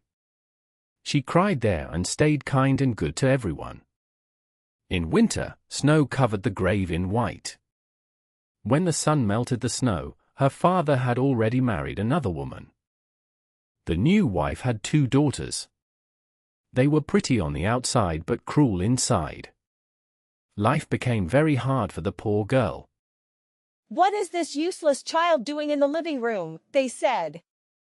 They took away her nice clothes. They gave her an old dress. They laughed at her and sent her to the kitchen. She had to work all day. She got up before sunrise. She carried water. She made the fire. She cooked and washed. She had no bed. She slept by the fireplace in the ashes. They called her Cinderella. One day, her father went to the fair. He asked his stepdaughters what they wanted him to bring back. "Beautiful clothes," said the first. "Pearls and jewels," said the second. Then he asked his own daughter, "What would you like?" "Dear father," she said, "please bring me the first small branch that touches your hat on the way home."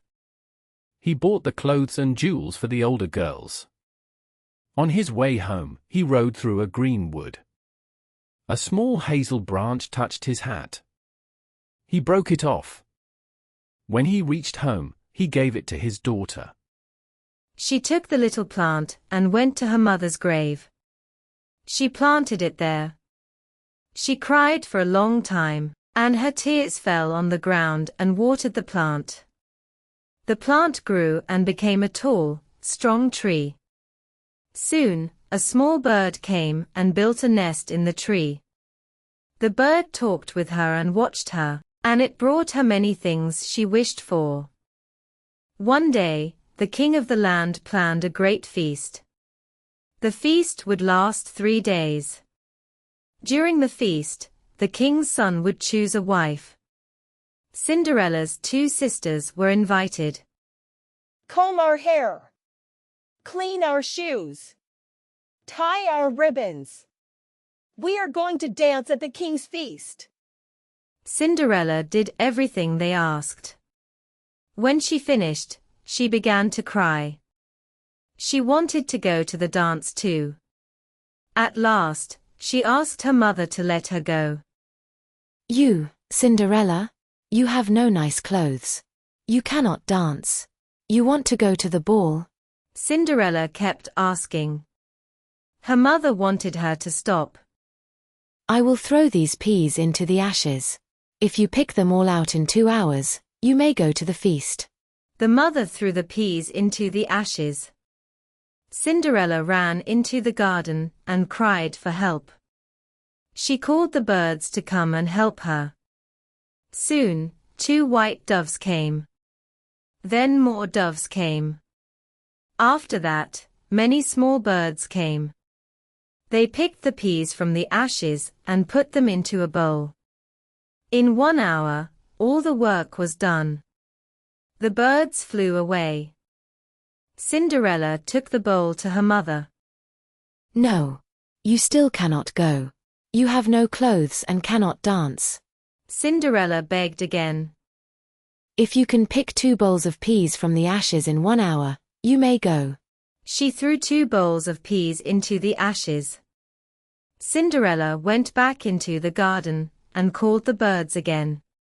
All the birds came. In half an hour, the peas were clean and ready. Cinderella felt happy and took the bowls to her mother.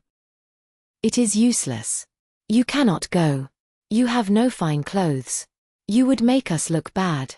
Then she left with her 2 daughters and went to the feast. When everyone was gone, Cinderella sat under the hazel tree and cried. She asked the tree to help her. The little bird flew down from the tree. It brought her a beautiful dress of gold and silver. It also brought shiny silk shoes. Cinderella put them on and went to the feast.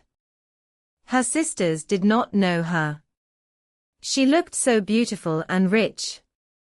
The king's son saw her and took her hand. He danced only with her. She is dancing with me. They danced for a long time. Late at night, Cinderella wanted to go home. The prince said he would walk with her. He wanted to know where she lived. But she quietly ran away from him. She ran toward her home. The prince followed her. She jumped into the pigeon house and closed the door. The prince waited for her father and told him about the girl. They opened the door, but no one was inside.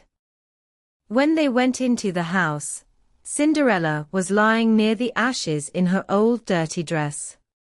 She had run from the pigeon house to the hazel tree. There she took off her fine clothes and left them under the tree. The bird took them away. Then she sat by the ashes again, as always. The next day, the feast happened again. Her father, mother, and sisters went away. Cinderella went to the hazel tree, and the same things happened as before. She went to the feast in beautiful clothes. The king's son was waiting for her. He took her hand and danced with her again. She is dancing with me. When night came, she wanted to go home. The prince walked with her. Suddenly, she ran into the garden behind her father's house. In the garden stood a tall pear tree. Cinderella quickly climbed into the tree, and no one saw her. The king's son waited until her father came home. He said that the strange lady had run away. He thought she had jumped into the pear tree. The strange lady ran away. I think she jumped into the pear tree. The father told the men to bring an axe. They cut down the tree. But no one was there. They went back into the kitchen. Cinderella was lying in the ashes as always. She had gone down the other side of the tree. She gave her fine clothes back to the bird. Then she put on her old grey dress again. On the 3rd day, she went into the garden again. Shake, shake, hazel tree. Drop gold and silver on me. The kind bird brought her a beautiful dress. It also brought golden slippers. The king's son danced only with her. When others asked her to dance, he refused. This lady is dancing with me. When night came, she wanted to go home. The prince wanted to follow her. She ran away quickly. She lost one golden slipper on the stairs. The prince picked it up. I will marry the woman whose foot fits this slipper. The sisters were very happy. The older sister tried first. Her toe was too big. Cut off your toe. You will not need to walk when you are queen. The girl obeyed and forced her foot into the slipper. The prince rode away with her. Turn back, prince. The shoe is too small. This is not your true bride. The prince saw the blood. He brought her back. The second sister tried next. Her heel did not fit. Blood came again. The prince returned with her too. Do you have another daughter? Cinderella came forward. The slipper fit her perfectly. This is my true bride. Prince, take your bride. She is the true one. They rode away together. Once there was an old king. He became very sick. He called for faithful John. Bring faithful John to me. John had served the king all his life. My son is young. Promise to guide and protect him. If you do not promise, I cannot die in peace. I will serve him faithfully, even if it costs my life. Now I can die in peace. Do not show him the last room. The picture there will bring him great danger. Faithful John promised. The king closed his eyes and died peacefully. After the old king was laid in the grave, faithful John spoke to the young king. He told him all the words his father had said before he died. I will do everything he asked. I will be true to you, even if I lose my life. When the days of sadness were over, John spoke again. Now you must see what is yours. I will show you your father's castle. He took the king through the whole castle. They went up and down the stairs. John showed him great treasures and many fine rooms. But there was one room he did not open. Inside was a dangerous picture. The picture was placed so that anyone could see it at once when the door opened. It was painted so well that it looked alive. It seemed to breathe and move. Nothing in the world looked more real or more beautiful. The young king saw that John always walked past one door. Why do you not open that door? There is something inside that will scare you. I have seen the whole castle. I want to know what is in there. He went to the door and tried to open it by force. Before your father died, I promised him you would never see what is in that room. If you do, great trouble will come to you and to me. No. If I do not go in, I will have no peace. I cannot rest day or night until I see it with my own eyes. I will not move from here until you open the door. John saw that words would not help. His heart felt very heavy and he sighed many times. At last he took the key from the large bunch and opened the door. He went in first and tried to stand in front of the picture. He wanted to hide it from the king. But it did not help. The king stood on his toes and looked over John's shoulder. As soon as he saw the picture of the young woman, so beautiful and shining with jewels, he fell to the ground and lost his senses. John lifted him up and carried him to his bed. He was very worried. Oh no, the trouble has come. What will happen now? He gave the king some wine until he woke up. Who is the woman in that beautiful picture? She is the daughter of the king of the Golden Palace. My love for her is so strong that nothing can speak against it. My whole life now is to find her. You are my faithful John. You must go with me. John thought for a long time about what to do. It was very hard to meet the king's daughter. At last he had an idea. Everything around her is made of gold. Her chairs, tables, plates, and bowls are all gold. You have much gold in your treasure rooms. Let your gold workers make many golden things from it. Let them make cups, dishes, birds, and strange animals. She will like these. Then we will travel with them and try our luck. The king called all his gold workers. They worked day and night. Soon they made many beautiful golden objects. When everything was ready, they put the goods on a ship. John dressed like a merchant, and the king did the same. They wanted no one to know who they were. They sailed across the wide sea for a long time. At last they reached the city where the daughter of the king of the Golden Palace lived. Stay on the ship and wait for me. Maybe I will bring the king's daughter back with me. Make sure everything on the ship looks fine. Set out the golden things and decorate the ship. John put some golden cups into a cloth and went on to the land. He walked straight to the king's palace. In the palace yard, he saw a beautiful young woman standing by a stream. She held 2 golden buckets and was taking water. When she turned around, she saw John and asked who he was. I am a merchant. He opened his cloth and showed her what was inside. Oh, how beautiful these golden things are. She put the buckets down and looked at each cup. The king's daughter must see these.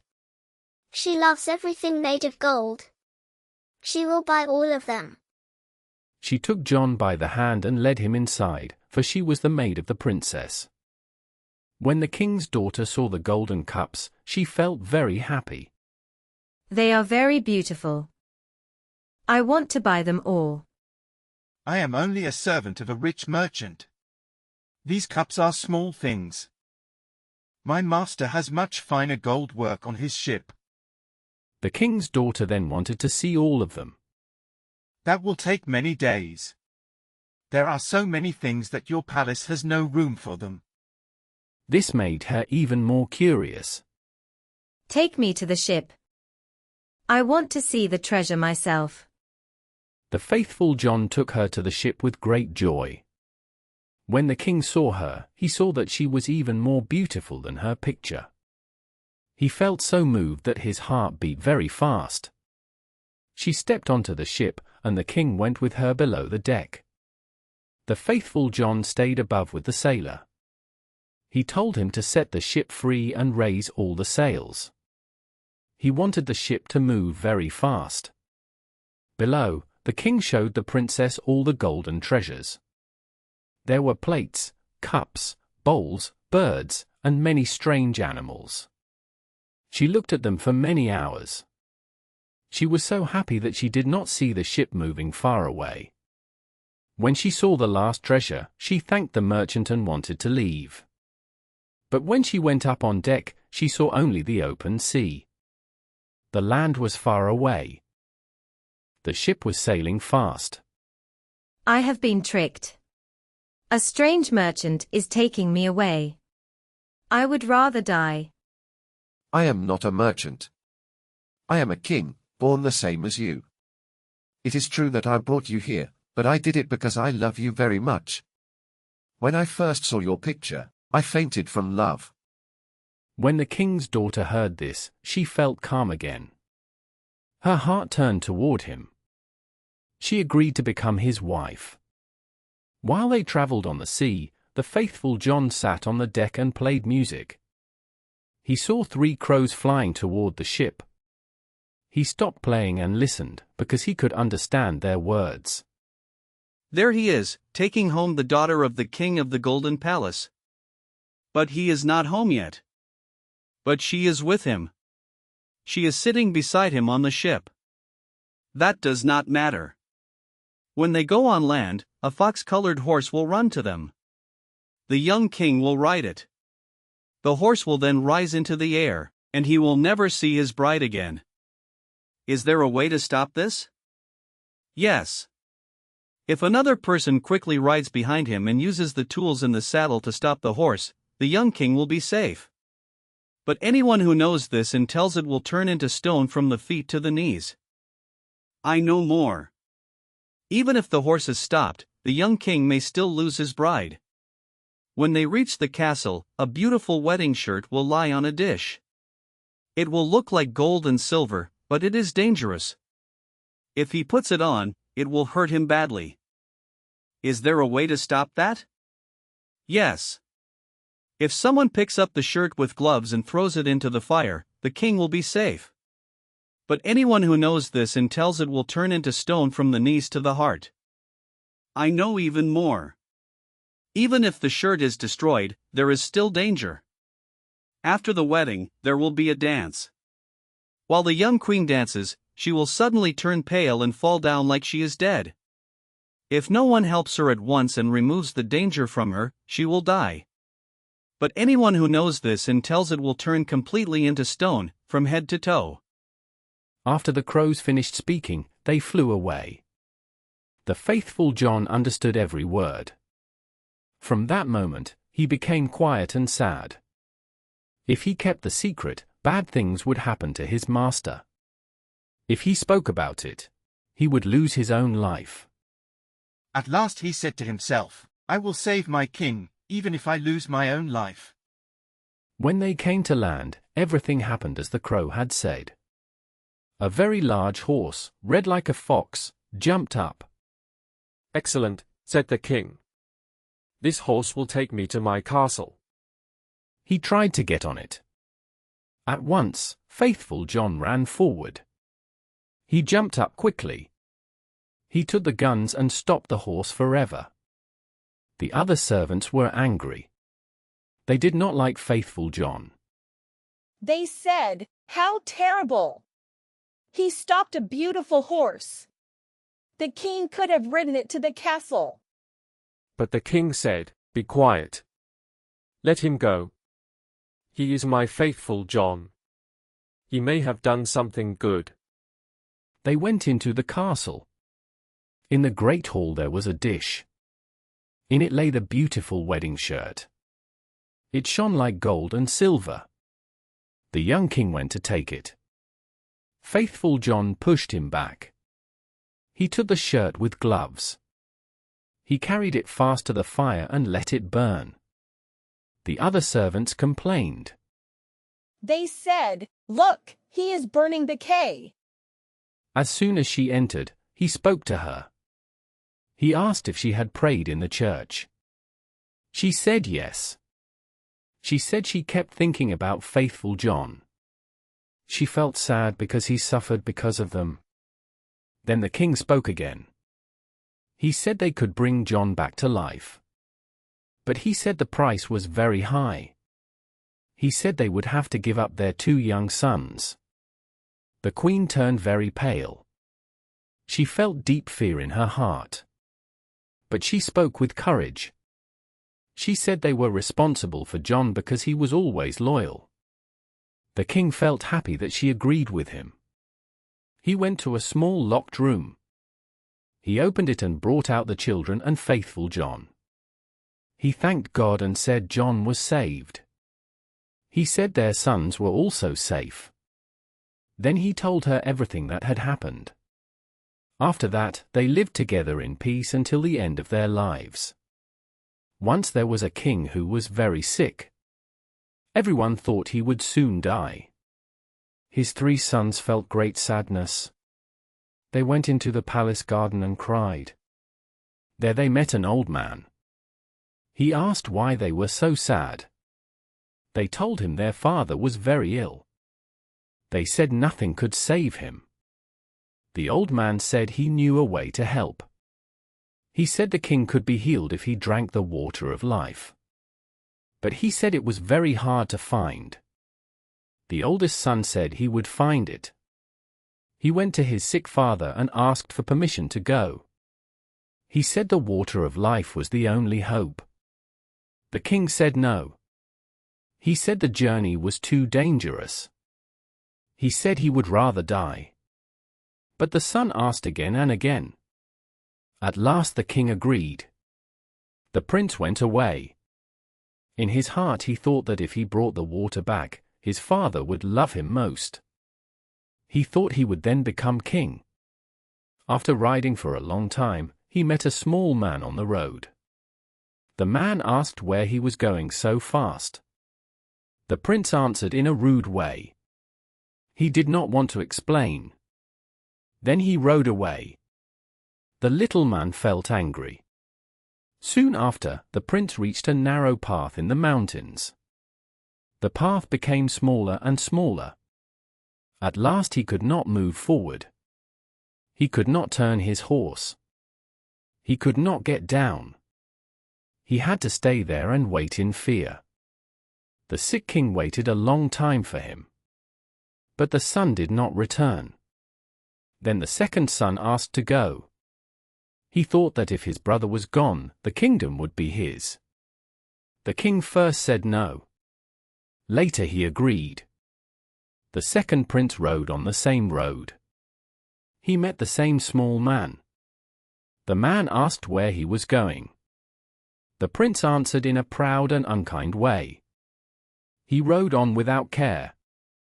Soon the same thing happened to him. He reached a narrow place and could not move at all. This is what happens to proud people. When the second son did not come back, the youngest son asked to go. The king was very worried but finally agreed. When the young prince met the small man, he stopped. The man asked where he was going so quickly. The prince answered politely. He said he was looking for the water of life because his father was close to death. The small man asked if he knew where to find it. The prince said no. Then the man said he would help him. He said the prince was kind and not proud like his brothers. He gave him advice and showed him the way. He said the water flowed from a spring in a magic castle. He said the prince needed an iron rod and 2 loaves of bread. He said the prince must knock 3 times on the iron door. Then the door would open. Inside were 2 lions. They looked strong and dangerous. But if the prince gave each one a loaf of bread, they would stay calm. He said the prince must hurry and take the water before 12 o'clock. After that time, the door would close again. The prince thanked the small man. He took the rod and the bread and continued his journey. When he reached the castle, everything was just as the man had said. He knocked 3 times. The door opened. He gave the bread to the lions, and they stayed quiet. He walked into a large and beautiful hall. There were princes sitting there under a spell. He gently took rings from their fingers. He also took a sword and some bread. Farther on, he came to another room. There he saw a very beautiful young woman. She was happy to see him. She kissed him and said he had freed her. She said he would receive her whole kingdom. She said they would marry in 1 year. She showed him where the spring of the water of life was. The prince hurried away. He was afraid time was running out. Then he came into a room with a clean and soft bed. He felt very tired. He lay down to rest for a short time. He fell asleep. When he woke up, he heard the clock. It was 11:45. The sound made him hurry to the fountain. A cup was standing there. He took some water in it. Then he ran to the door. He was just outside when the clock struck 12. The door closed very hard, and it broke a small piece from his heel. Still, he was happy. He had the water. He started his journey home. On the way, he passed the dwarf again. The dwarf saw the sword and the bread. He said the prince had done well. He said the sword was very strong and could win many battles. But he said the bread was useless. The prince did not want to go home without his brothers. He asked the dwarf where they were. He said his brothers had gone to find the water of life and never came back. The dwarf answered that they were trapped between 2 mountains. He said he had used magic on them because they were proud. The prince begged the dwarf to free them. At last, the dwarf agreed and let them go. But he warned the youngest prince. He said the brothers had bad thoughts in their hearts. When the brothers came back, the prince was very happy. He told them everything. He told them about the water of life. He told them he had saved a beautiful princess. She would wait 1 year for him. Then he would return and marry her. He would also get a rich kingdom. After this, the three brothers rode away together. Soon they came to a land with war and hunger. The king there was very worried. His people were suffering. The youngest prince went to the king and gave him the bread. With it, the king fed all his people. Then the prince gave him the sword. With the sword, the king won his battles and brought peace. After that, the prince took back the bread and the sword. He rode on with his brothers. Later, they came to 2 more lands. These lands also had war and hunger. The prince lent his bread and sword to each king. In this way, he saved 3 kingdoms. After that, the brothers went onto a ship. They sailed across the sea to go home.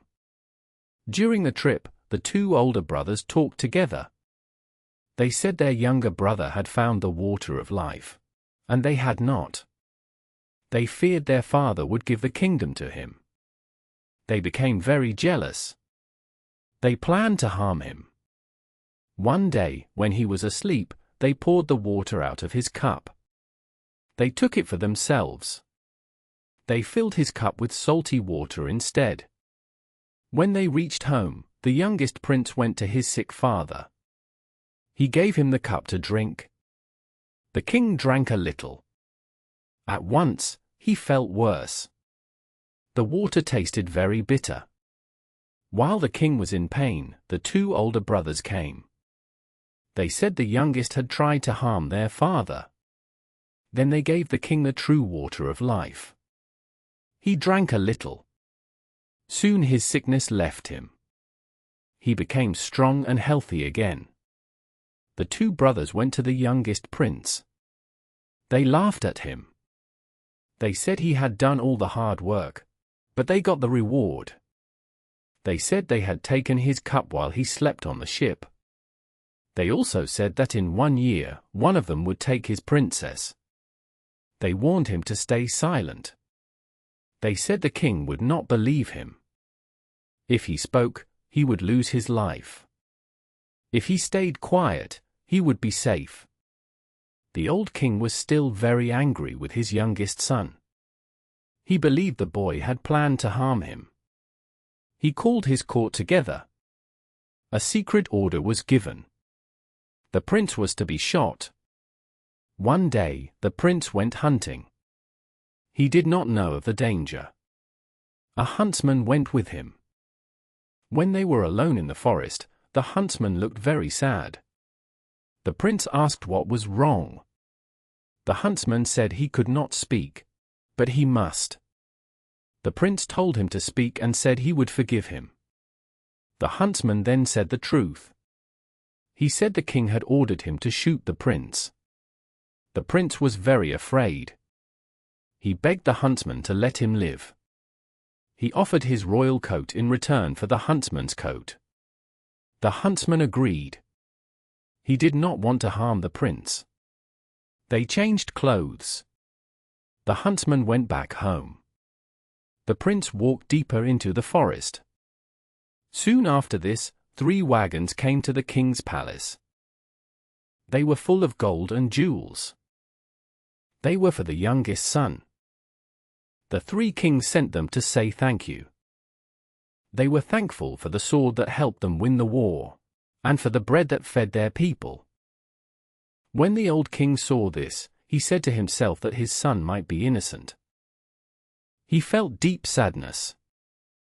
He told his helpers that he was sorry he had allowed his son to die. Then the huntsman cried out that the son was still alive, and told the whole story. The king felt great relief. It was like a heavy weight leaving his heart. He ordered that the news be shared in all his lands. His son could come back home, loved and accepted again. At the same time, the princess ordered a road to be built to her castle. The road was made of pure, shining gold. She told her servants that the right man would ride straight upon it, and that only he was to be allowed inside. Anyone who rode beside the road was not the right one, and must not be let in. When the time came, the eldest brother decided to go. He wished to call himself her rescuer, to marry her and rule the land. When he saw the beautiful gold road, he thought it wrong to ride upon it, and so he rode to the left, off the road. At the door, the guard stopped him. They said he was not the right man, and he had to turn back. Soon after, the second brother also went. When his horse stepped upon the gold road, he too thought it a pity to use it. He turned to the right and rode beside it. At the gate, the guards refused him, saying he was not the one they waited for. He also had to go home. The youngest prince had been walking in the forest all this time. When he remembered that the year had passed, he came to the castle after his brothers had left. He rode straight upon the gold road, thinking only of his dear princess. He did not even notice the road beneath him. When he reached the door, it opened at once. The princess welcomed him with joy, naming him her rescuer and the ruler of her land. Soon after, they were married. When the wedding was over, the princess told him that his father had forgiven him, and wished to see him again. The prince rode to his father's palace and told him everything, how his brothers had tricked him while he slept, and how they made him promise to stay silent. The king was very angry and wished to punish the two brothers, but they had already fled by ship and never returned. There was once a poor farmer. One evening, he sat by the fire and stirred it, while his wife sat near him and spun thread. He said it was sad they had no children, for their house was always quiet, while others were full of noise and life. His wife agreed and sighed. She said she would be happy with even one child, even if it were no bigger than a thumb, for she would love it with all her heart. Soon their wish came true. They had a child, perfect in body but very tiny, no longer than a thumb. The parents were happy and said this was what they had wished for. They named the child Thumbling. They gave Thumbling enough food, but he did not grow taller. He stayed the same size, yet he was bright and clever, quick and sharp in understanding. Everything he did went well. One day, the farmer was ready to go into the forest to cut wood. He wished someone could bring the cart to him, and Thumbling heard this and spoke up. He said he could bring the cart at the right time. The farmer smiled and thought Thumbling too small to guide the horse. But Thumbling said this was no problem, for he could sit in the horse's ear and tell it where to go. The farmer agreed to try it once. When the time came, the mother prepared the horse and placed Thumbling in its ear. The little one shouted for the horse to move, and it walked forward calmly. The cart went the right way into the forest. As they turned a corner, Thumbling was still calling to the horse. At that moment, two strange men came toward them, and one spoke in surprise, wondering what this strange sight could be. A cart was coming. The driver was calling to the horse. Still, no one could see him. This is strange. Let us follow the cart and see where it stops. The cart went straight into the forest. It stopped at the place where the wood was cut. Father, I am here in the cart. Please take me down. The father held the horse with one hand. With the other hand, he gently took his tiny son out of the horse's ear. Thumbling sat happily on some straw. When the two strange men saw him, they were very surprised. They did not know what to say. Listen. This little boy can make us rich. We can show him in big towns and get money. Let us buy him. Sell us the little man. We will be kind to him. No. He is my dear child. No money can buy him. Father, please give me to them. I will come back very soon. So the father agreed and took a good amount of money. Where do you want to sit? Please put me on the edge of your hat. I can walk there and look around. I will not fall. They did this. Thumbling said goodbye to his father, and the men walked away with him. They walked until evening. Please put me down. I want to get off. One man took off his hat and put Thumbling on the ground near the road. Thumbling moved around a little.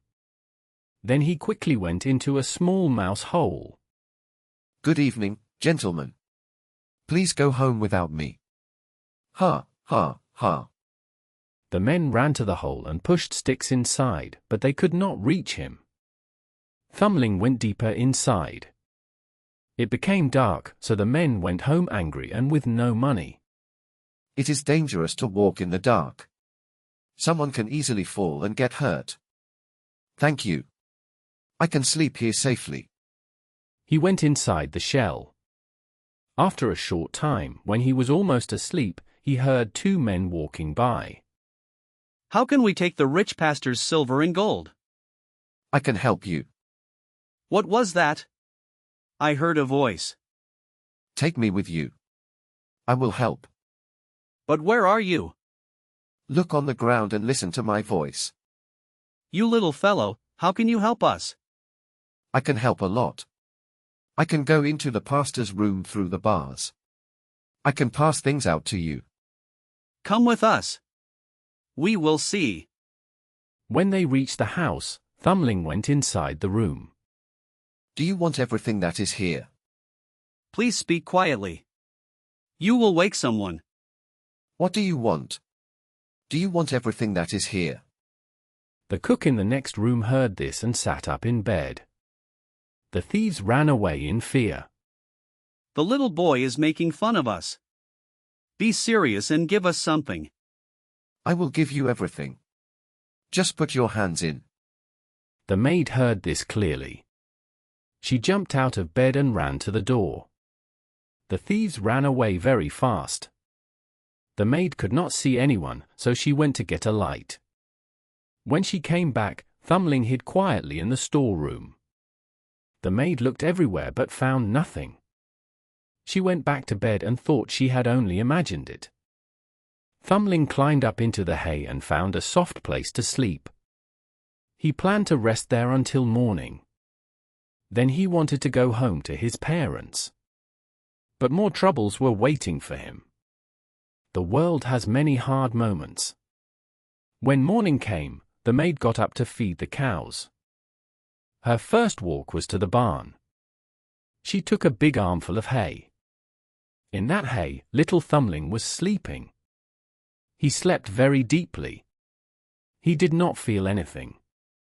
He only woke up when he was inside the mouth of a cow. The cow had eaten the hay with him. Oh dear. How did I come into this place? Soon he understood where he was. He had to be very careful. He did not want to touch the cow's teeth.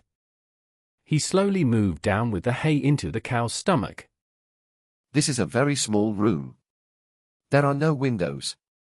No sun comes in. No light comes here. He felt very unhappy. Even worse, more and more hay came inside. The space became smaller and smaller. No more hay. Please bring no more hay. The maid was milking the cow. She heard a voice but saw no one. It was the same voice she had heard in the night. She was very scared. She fell from her stool and spilled the milk. She ran quickly to her master and said, "Oh dear, sir, the cow is speaking." You are not thinking clearly. But he went to the cowshed to look. As soon as he went inside, Thumbling cried again. No more hay. Please bring no more hay. Now the pastor was afraid too. He thought something bad was inside the cow. He ordered that the cow should be killed. The cow was killed. The stomach was thrown away on the dung heap. Thumbling had a hard time getting out. At last he made a small space. Just when he wanted to push his head out, something bad happened again. A hungry wolf came and swallowed the whole stomach in one bite. Maybe the wolf will listen to me. Dear wolf, I know a very good meal for you. Where is it? In a certain house. You can go in through the kitchen sink. You will find cakes, bacon, and sausages. You can eat as much as you want. The wolf went there at night. He went in through the sink. He ate a lot of food in the kitchen. When he was full, he wanted to go out. But now he was too big. He could not get out the same way. Be quiet. You will wake the people. You are full. Now it is my turn to be loud. At last his father and mother woke up. They heard the noise and looked into the room. They saw a wolf inside. They ran away in fear. The father brought an axe. The mother brought a sharp tool. Wait. I will hit it first. If it is not dead, you must help. Dear father, I am here. I am inside the wolf. My child is alive. Thank God. Then the father lifted his arm and struck the wolf on the head. The wolf fell and did not move.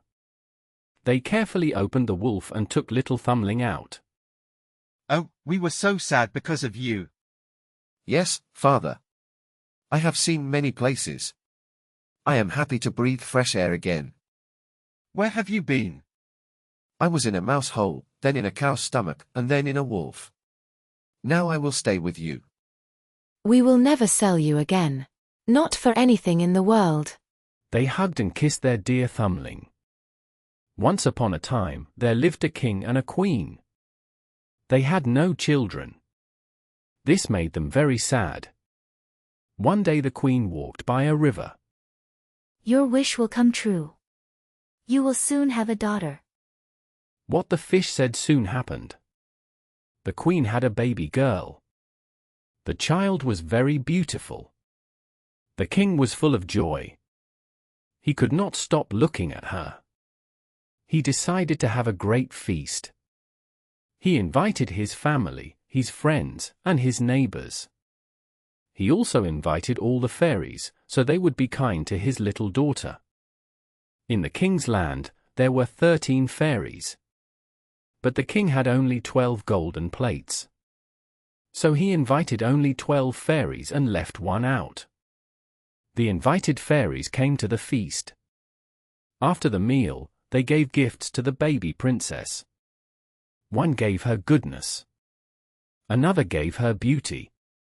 Another gave her wealth. They gave her many fine gifts. When 11 fairies had given their gifts, the 13th fairy came in. She was not invited and felt very angry. She wanted to punish them. When the princess is 15 years old, she will hurt her finger on a spindle and fall down as if dead. Then the 12th fairy stepped forward. She had not given her gift yet. The bad wish cannot be stopped, but I can make it softer. The princess will not die. She will sleep for 100 years. The king loved his child very much. He hoped to save her from this danger. He ordered all spindles in the land to be taken away and destroyed. The fairy gifts came true as the princess grew. She was very beautiful. She was kind and polite. She was wise and friendly. Everyone who met her loved her. On the day she turned 15, the king and queen were away. The princess was alone in the palace. She walked from room to room. At last, she found an old tower. A narrow stair led to a small door.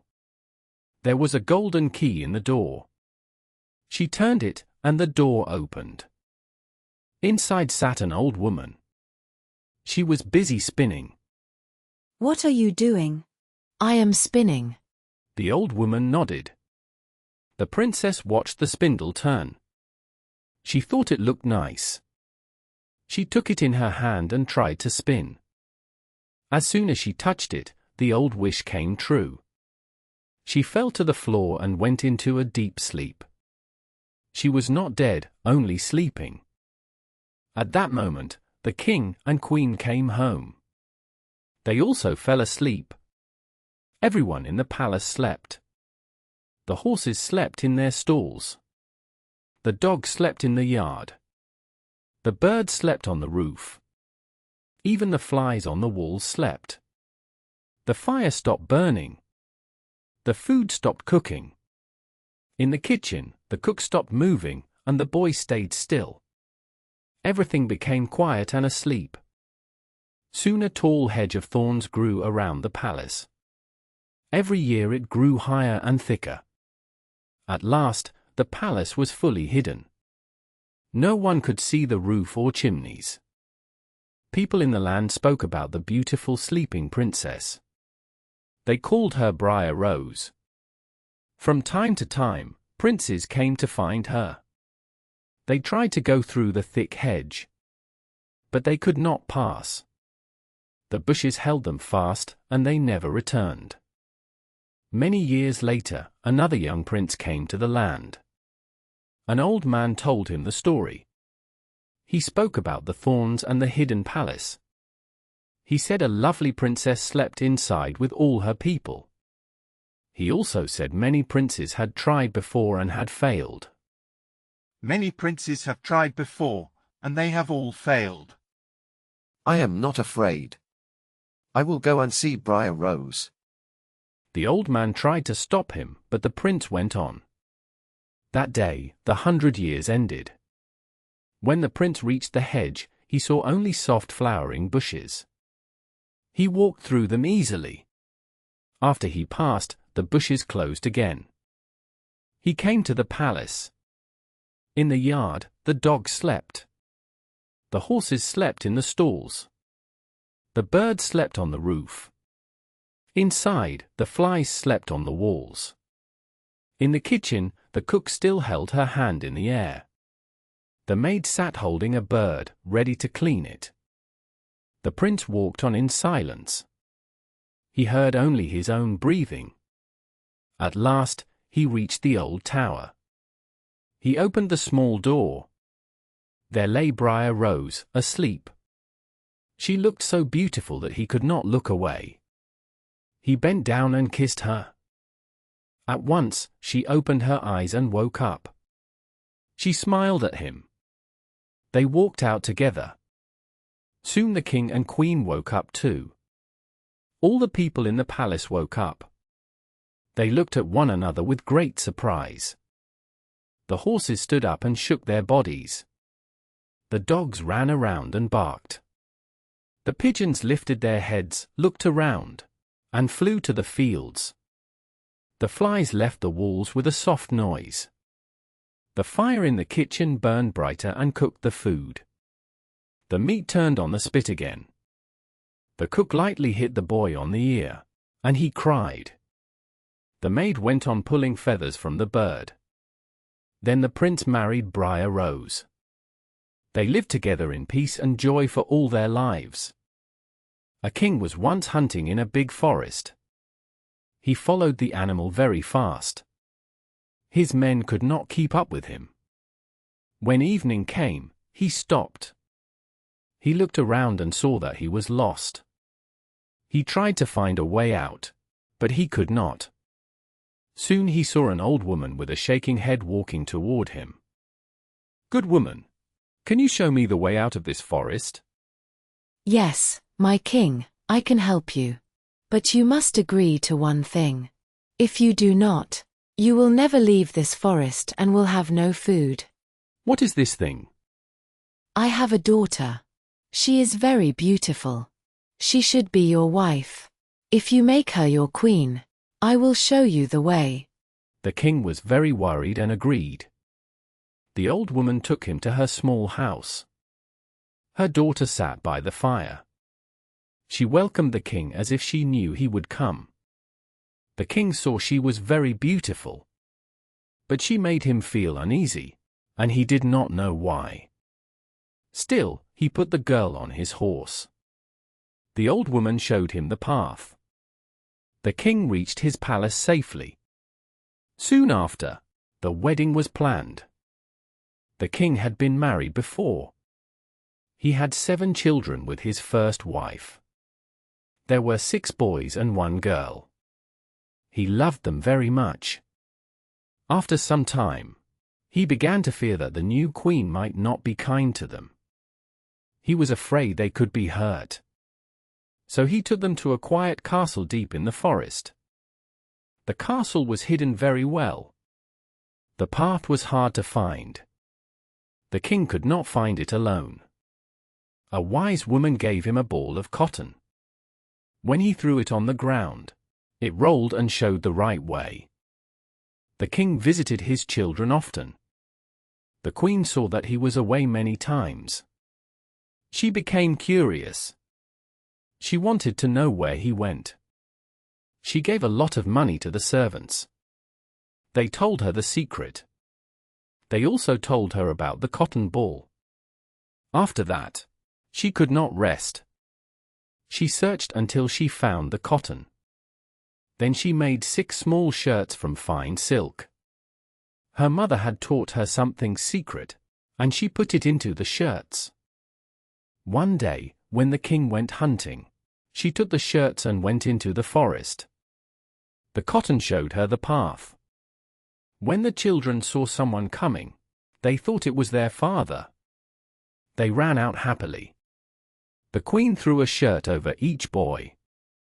When the shirts touched them, the boys changed into swans. The swans flew away over the forest. The queen went home feeling calm. She thought the children were gone forever. But the little girl had not been there, and the queen did not know about her. The next day, the king went to see his children. He found only his daughter. "Where are your brothers?" "Dear father, they are gone." She told him how she saw them change into swans and fly away. She showed him the feathers they dropped. She had kept them. The king felt very sad. But he did not believe his wife had done this. He was afraid his daughter could also be taken away. So he brought her with him. The girl was very afraid of her stepmother. She asked her father not to stay more than 1 night in the palace. The poor girl thought, "This is not my home now. I must find my brothers." When night came, she ran away into the forest. She walked all night and much of the next day. She became very tired and could not go on. Then she saw a small, rough hut. She went inside. There was one room with 6 little beds. She was afraid to lie on them. She lay under the beds on the hard ground and waited for the night to pass. As the sun went down, she heard a soft sound. She saw 6 white swans flying in through the window. They sat down on the ground and blew on each other. Soon all the feathers fell away. The swan feathers slipped off their bodies like clothes. Then the girl knew at once that they were her brothers. She came out from under the bed. She was very happy to see them, and they were happy to see her too. But their joy did not last long. "You cannot stay here. This place belongs to robbers. If they come back and find you, they will hurt you badly." "Can you not keep me safe?" "No. Each evening we can take off our swan feathers for only 15 minutes. For that short time, we are human again. After that, we must become swans again." "Can you ever become human again forever?" "No. It is very hard. For 6 years you must not speak and you must not laugh. During this time, you must sew 6 small shirts from starflowers for us. If you speak even 1 word, all your work will be lost." As soon as they finished speaking, the time was over.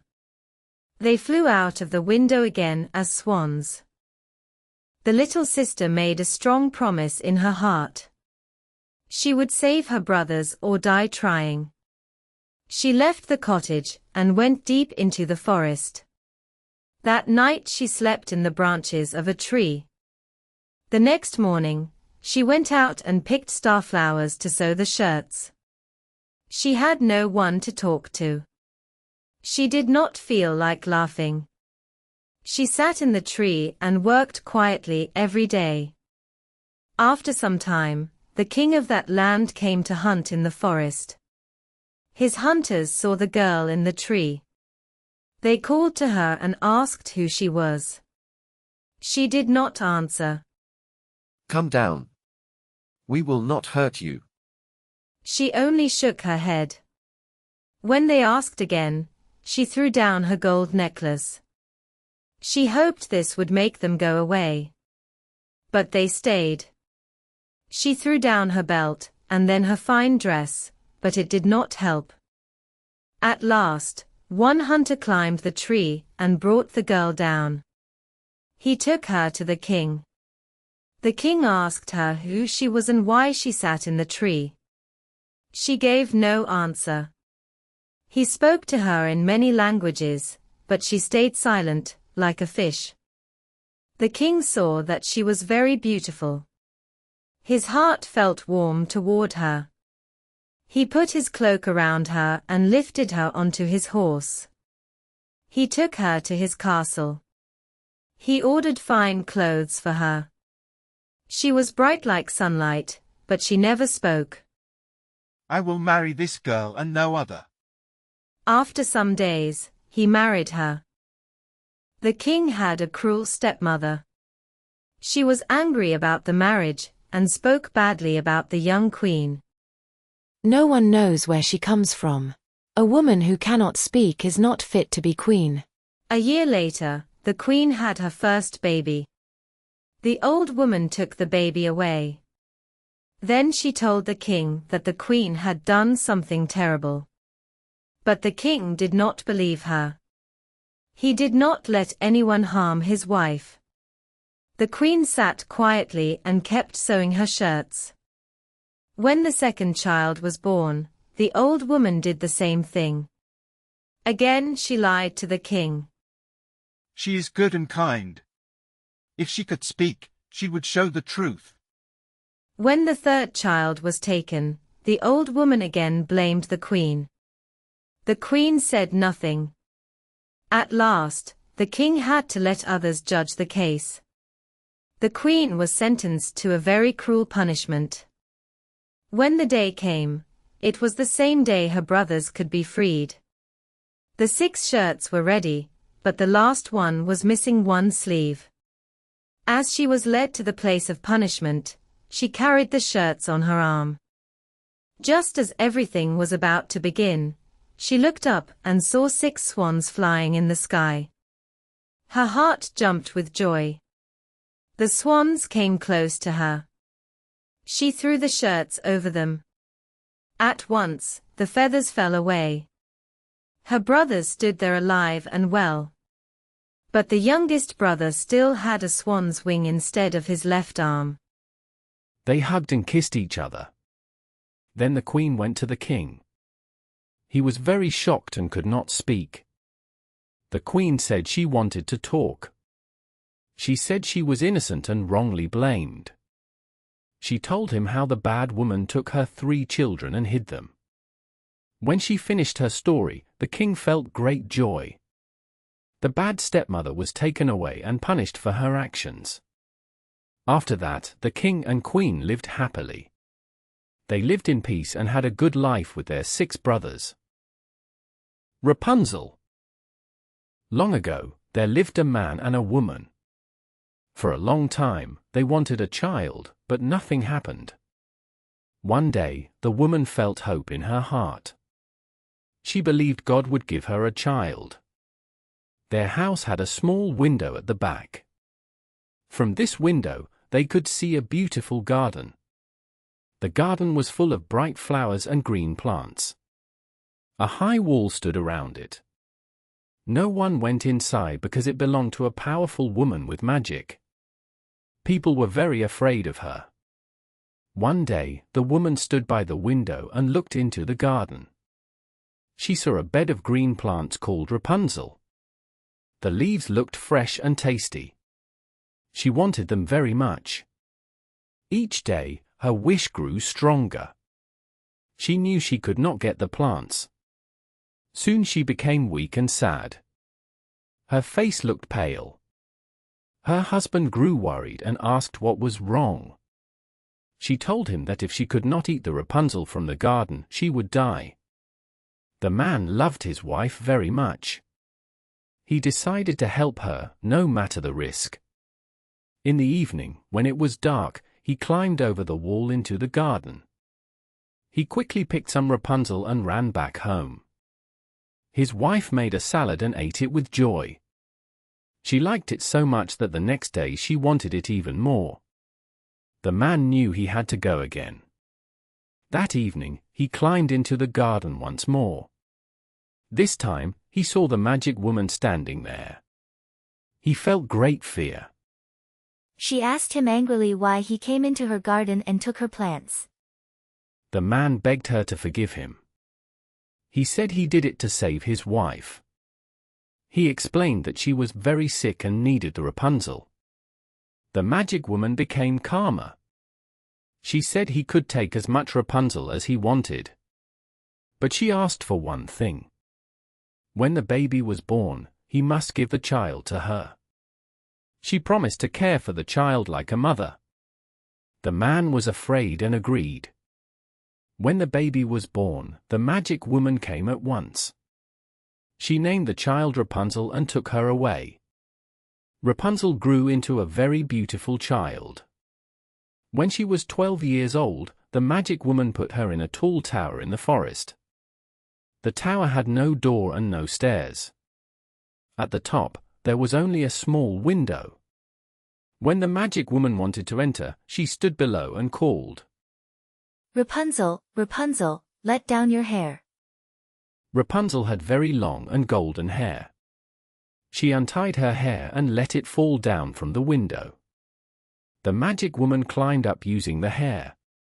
After some time, the king's son rode through the forest. He passed near the tower and heard a lovely song. The sound made him stop and listen. It was Rapunzel singing to pass the time alone. The prince looked for a door to the tower, but there was none. He went home, but the song stayed in his heart. Every day, he returned to listen. One day, he hid behind a tree. He saw the magic woman come to the tower. He heard her call, "Rapunzel, Rapunzel, let down your hair." Rapunzel let down her long hair, and the magic woman climbed up. The prince understood the secret. The next evening, when it was dark, he went to the tower and called the same words. "Rapunzel, Rapunzel, let down your hair." Rapunzel let down her hair, and the king's son climbed up to her. At first, Rapunzel felt very scared.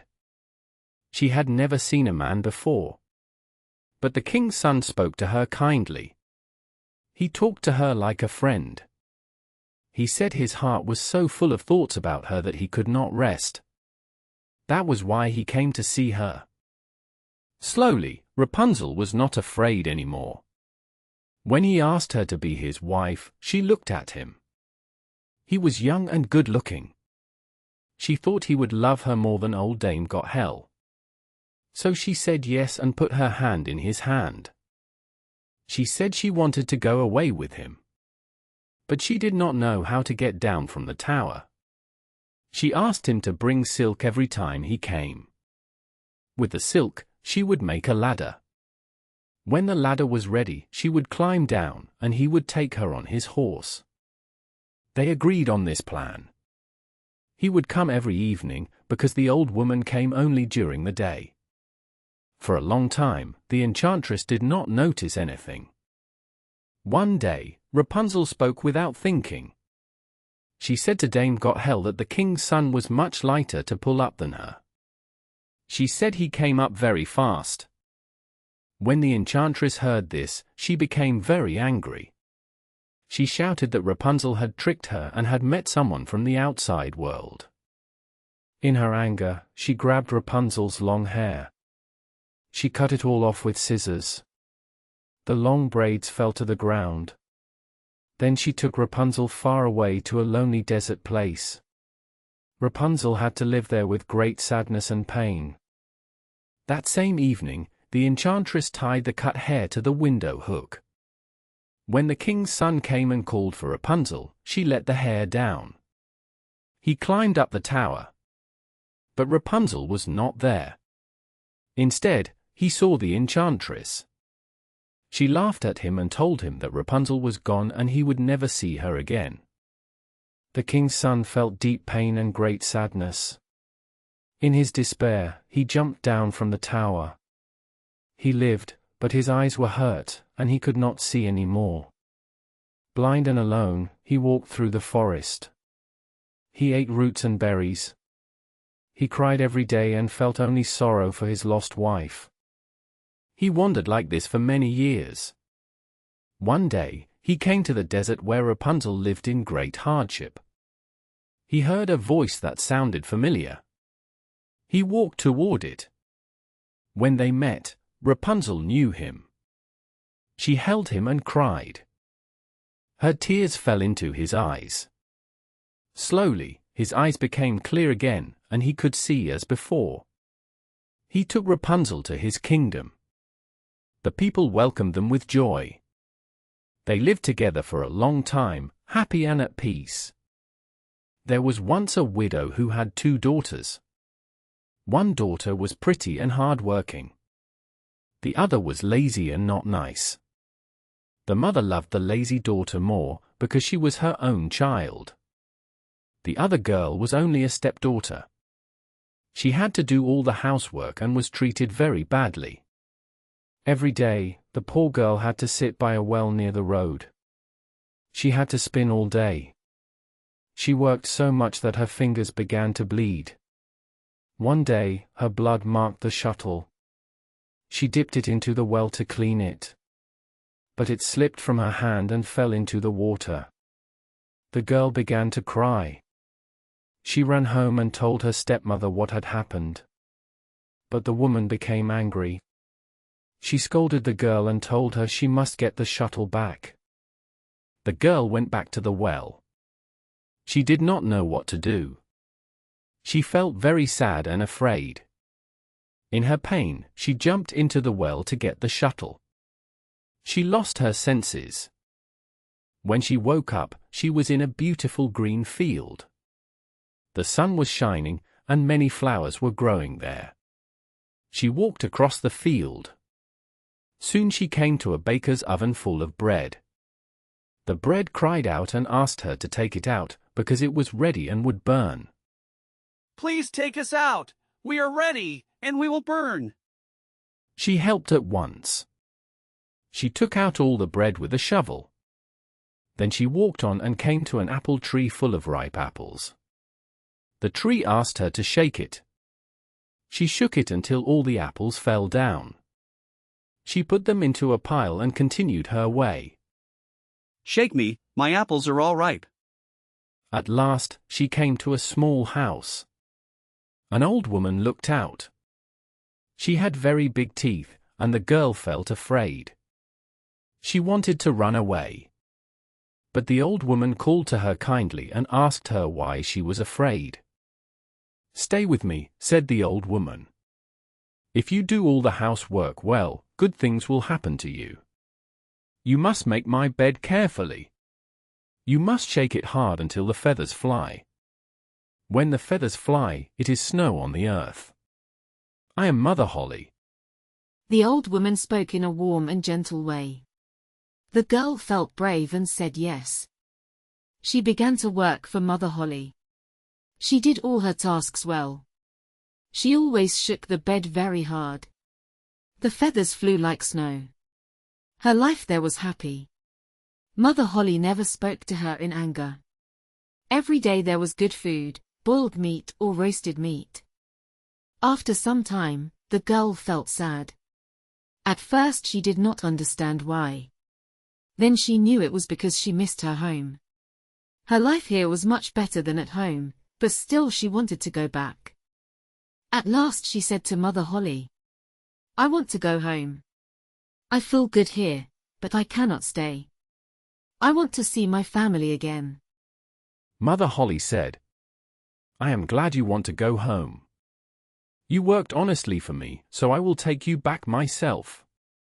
She took the girl by the hand and led her to a big door. The door opened. The girl stood under it. Suddenly, golden rain fell on her. The gold stayed on her clothes and hair. She was covered in gold.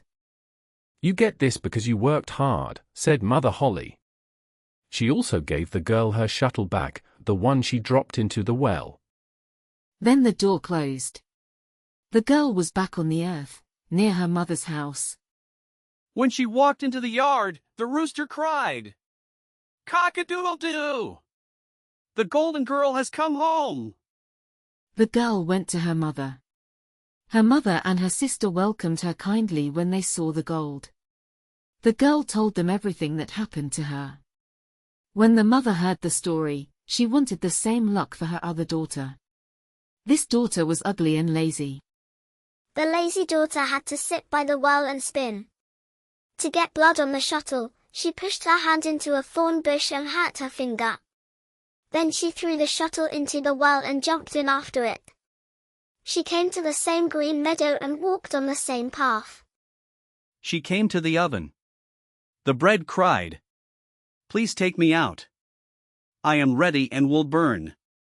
But the lazy girl said, "I do not want to get dirty," and walked on. Then she came to the apple tree. The tree cried, "Please shake me. All my apples are ripe." But she answered, "No. One might fall on my head." And she went on. When she reached Mother Holle's house, she was not afraid. She had already heard about her big teeth. She agreed to work for her at once. On the first day, she worked hard and did everything she was told. She thought about the gold she would get. On the second day, she worked less. On the third day, she was even lazier. She did not want to get up in the morning. She did not make the bed properly. She did not shake it, so the feathers did not fly. Mother Holle soon had enough. She told the girl to leave. The lazy girl was happy to go. She thought the golden rain would fall on her now. Mother Holle led her to the big door. The girl stood under it. But instead of gold, a big pot of black pitch fell over her. "This is your reward," said Mother Holle. Then she closed the door. The lazy girl went home. She was covered with pitch. When the rooster saw her, it cried, "Cock-a-doodle-doo! The pitchy girl has come home!" The pitch stayed on her. It never came off for the rest of her life. Long ago, when wishes often came true, there lived a king. He had many daughters, and all were beautiful. The youngest was the most beautiful of all. Even the sun seemed happy when it shone on her. Near the king's castle there was a large, dark forest. In the middle stood an old lime tree. Under the tree was a small spring of water. On hot days, the youngest princess went into the forest. She sat by the spring. When she felt bored, she played with a golden ball. She threw it into the air and caught it again. This was her favorite game. One day, she threw the golden ball up high. But it did not fall back into her hand. It hit the ground and rolled into the spring. The king's daughter watched her ball roll into the water. Then it went down, and she could not see it anymore. The water was very deep. She started to cry. She cried louder and louder. While she cried, a voice spoke to her. "Why are you crying, king's daughter? Your tears could make even a stone feel sorry." She looked around and saw a frog. The frog put his big, ugly head out of the water. "Oh, you old water frog. Was that you? I am crying because my golden ball fell into the water." "Be calm. Do not cry. I can help you. But what will you give me if I bring your ball back? What do you want, dear frog? Do you want my dresses? My pearls? My jewels? Or my golden crown? I do not want dresses or jewels or crowns. But if you will be kind to me, and let me stay with you, and play with you, and sit at your table, and eat from your small golden plate, and drink from your cup, and sleep in your little bed, then I will go down and get your golden ball.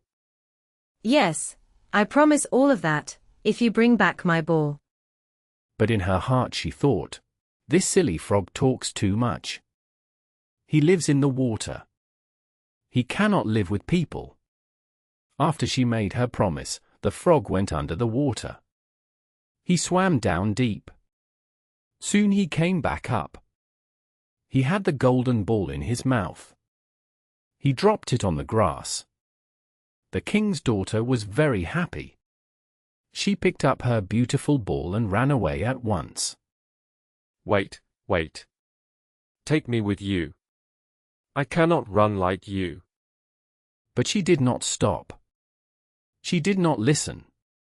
She hurried home and soon forgot the poor frog. The frog had to jump back into the water alone. The next day, the king's daughter sat at the table with her father and his guests. She ate from her little golden plate. Then they heard a sound on the stairs. It went splash, splash, splash. When the sound reached the top, someone knocked on the door. Open the door, youngest daughter of the king. She stood up and went to the door. When she opened it and saw the frog, she quickly shut the door again. She went back to the table. Her face was very pale. Is there a giant at the door who wants to take you away? No, father. It is not a giant. It is an ugly frog. What does the frog want from you? Dear father, yesterday, I was playing near the fountain. My golden ball fell into the water. I cried, and the frog brought it back to me. But before that, he asked me to promise that he could be my companion. I did not think he could leave the water. Now he is here, and he wants to come inside. Youngest daughter of the king, open the door. Do you remember your promise at the clear fountain under the tree? Open the door. A promise must be kept. Go and open the door. So the king's daughter opened the door. The frog hopped in and followed her to her chair. When she sat down, the frog spoke again. Lift me up. She did not want to do it. She waited for a long time. Then the king told her to do it. When the frog sat on the chair, he jumped onto the table. Move your plate closer, so we can eat together. She moved it, but she did not like it at all. The frog ate his food with joy. But the king's daughter could hardly eat. Every bite was hard for her. I am full now, and I am tired. Please carry me upstairs to your room. Make your bed ready so we can sleep. Then the king's daughter began to cry. She was afraid of the cold frog.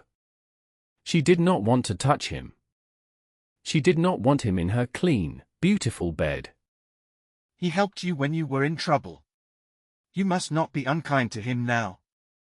So she picked up the frog with 2 fingers. She took him upstairs and put him in a corner of her room. As the princess lay in her bed, the frog came close to her. He spoke in a tired voice and said that he was very tired and wanted to sleep. He asked her to take him into the bed and said that he would tell her father if she did not help him. This made the princess very angry. She grabbed the frog and threw him hard against the wall, shouting at him to be quiet and calling him ugly. When the frog hit the wall, something wonderful happened. He changed into a handsome prince with kind eyes. After a short time, he became her close friend, and they promised to marry each other. One morning, a man named Henry came with a carriage. He was the prince's loyal servant. When the prince was a frog, Henry had been very sad. He was so sad that he put 3 iron bands around his heart, afraid that it would break from pain. Now Henry helped the prince and the princess into the carriage. He sat behind them and felt very happy because his master was free again. They had not gone far when the prince heard a loud crack behind the carriage. It sounded as if something had broken. He looked out of the window and asked Henry what the noise was. Henry said it was not the carriage, but 1 iron band from his heart. It had broken because he had once been so sad when the prince was a frog. Later on the road, the same noise came 2 more times. Each time, the prince thought the carriage was broken. Each time, Henry said it was only another iron band from his heart. When all the bands were gone, Henry felt free and happy. There was once a tailor who had only 1 son. The boy was very small, no bigger than a thumb. Because of this, people called him Tom Thumb. He was very brave for his size. One day he told his father that he wanted to travel and find his luck in the world. His father agreed. He took a large needle and put some wax on the top, then gave it to Tom Thumb. He said it could be a sword to protect him on his travels. Before leaving, Tom wanted to eat one last meal at home.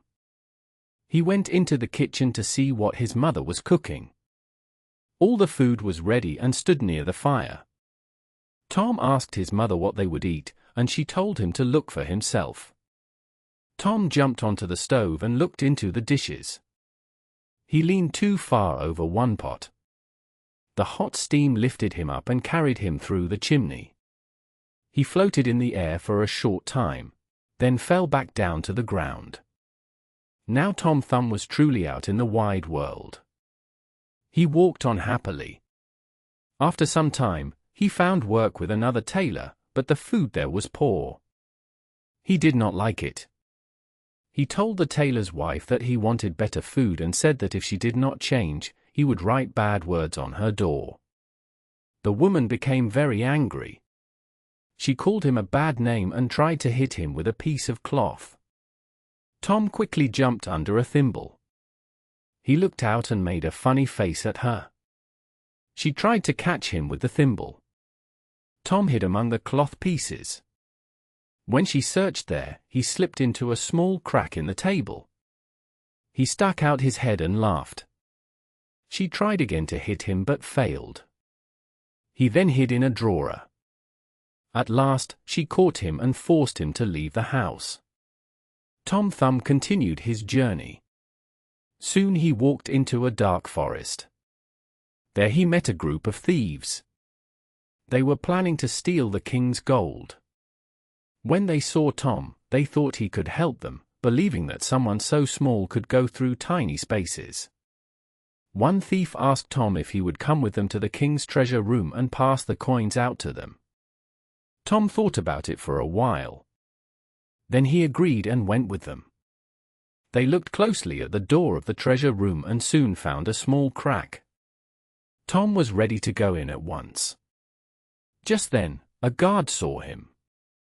The guard thought Tom was an insect and wanted to step on him, but another guard stopped him, saying that the little creature had done nothing wrong.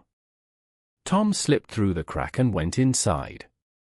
He opened a window and threw the coins out to the thieves below. While he was doing this, he heard the king coming to check his treasure. Tom quickly hid himself and stayed very still. The king saw that his treasure room was not in order. Soon he saw that some coins were gone. He could not understand how this happened. The doors and locks were not broken, and everything was still closed well. When he left the room, he spoke to the 2 guards. He said they must watch carefully. He told them someone wanted to take the money. Soon after that, Tom Thumb started again. The guards heard the sound of coins. They heard them touch each other with a clear noise. The guards opened the building fast and ran inside. They wanted to catch the thief. But Tom Thumb was very quick. He jumped into a corner. He hid behind a coin. No one could see him. He laughed at the guards and shouted, "I am here." When the guards ran to that place, he was gone. From another place he shouted again, "Ha ha! Here I am." The guards ran and jumped from one place to another. Tom moved very fast and changed places all the time. The guards had to keep running. They could not find anyone. At last they were very tired and went away. Then Tom Thumb worked again. One by one, he threw all the coins out of the window. For the last coin, he made it ring very loudly. He jumped onto it and flew out through the window. The robbers were very happy. They praised him and said he was brave. They asked him to be their leader. Tom Thumb thanked them, but he said no. He wanted to see more of the world. Then they shared the money. They gave only one small coin to the little tailor. That was all he could carry. Tom put on his sword again. He said goodbye to the robbers and went on his journey. He tried to work for different masters. No one wanted him. After some time, he found work at an inn. The maids there did not like him. He was everywhere and saw everything. They could not see him. He told their boss about their bad actions. He told her how they took food and drink.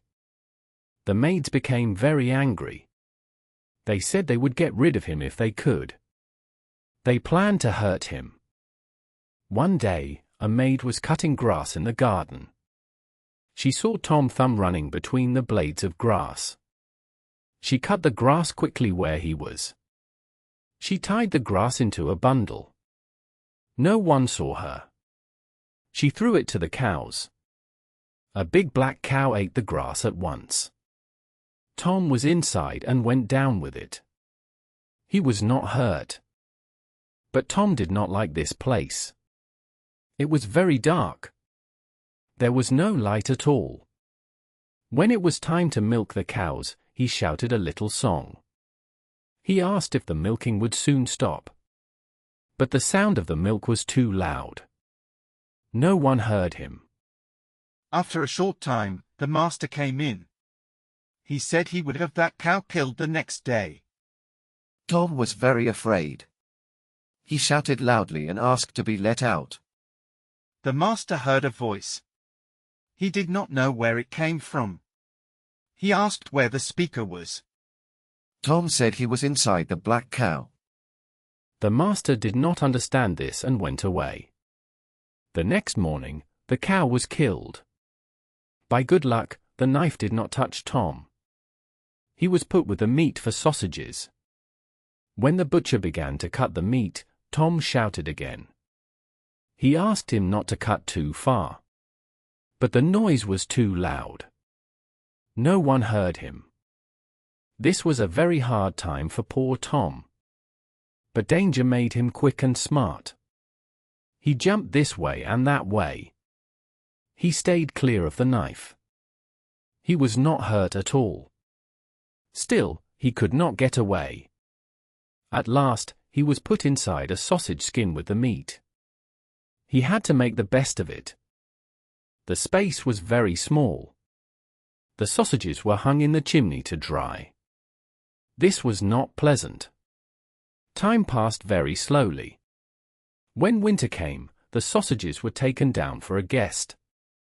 While the woman was cutting the sausage, Tom was very careful. He did not want to be hurt. At the right moment, he jumped out. He was very happy to be with people again. He did not stay long in that house. Too many bad things had happened there. He started his travels again. He was glad to be free. But this did not last long. A fox ran quickly across the field. In one moment, it caught poor little Tom. "Oh, mister." "Fox," said the little tailor, "I am inside your throat. Please let me go." "Of course," said the fox. "But you are too small, and you do not fill me. Make a promise first. Promise that I can have all the hens in your father's yard. Then you can be free. Yes, I promise, said Tom Thumb. You can have all the hens. I promise truly. Then the fox coughed and let him out. The fox carried Tom back to his home. When the father saw his dear little son again, he was very happy.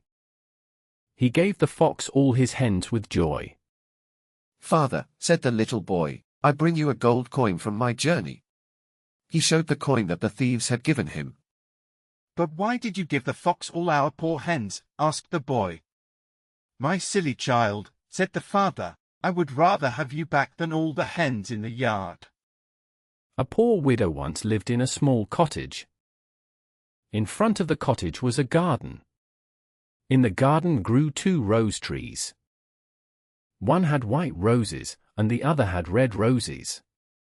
She had 2 daughters. They were like the rose trees. One was called Snow White, and the other was called Rose Red. They were kind, loving, and hard-working children. Snow White was quiet and gentle. Rose Red was more active. She liked to run in the fields, look for flowers, and watch birds. Snow White stayed at home with her mother. She helped with the work. When the work was done, she read aloud. The 2 sisters loved each other very much. They always walked hand in hand. We will never leave each other, said Snow White. Not while we live, answered Rose Red. Whatever one has, she must share with the other. They often went together into the forest to pick berries. No animal ever hurt them.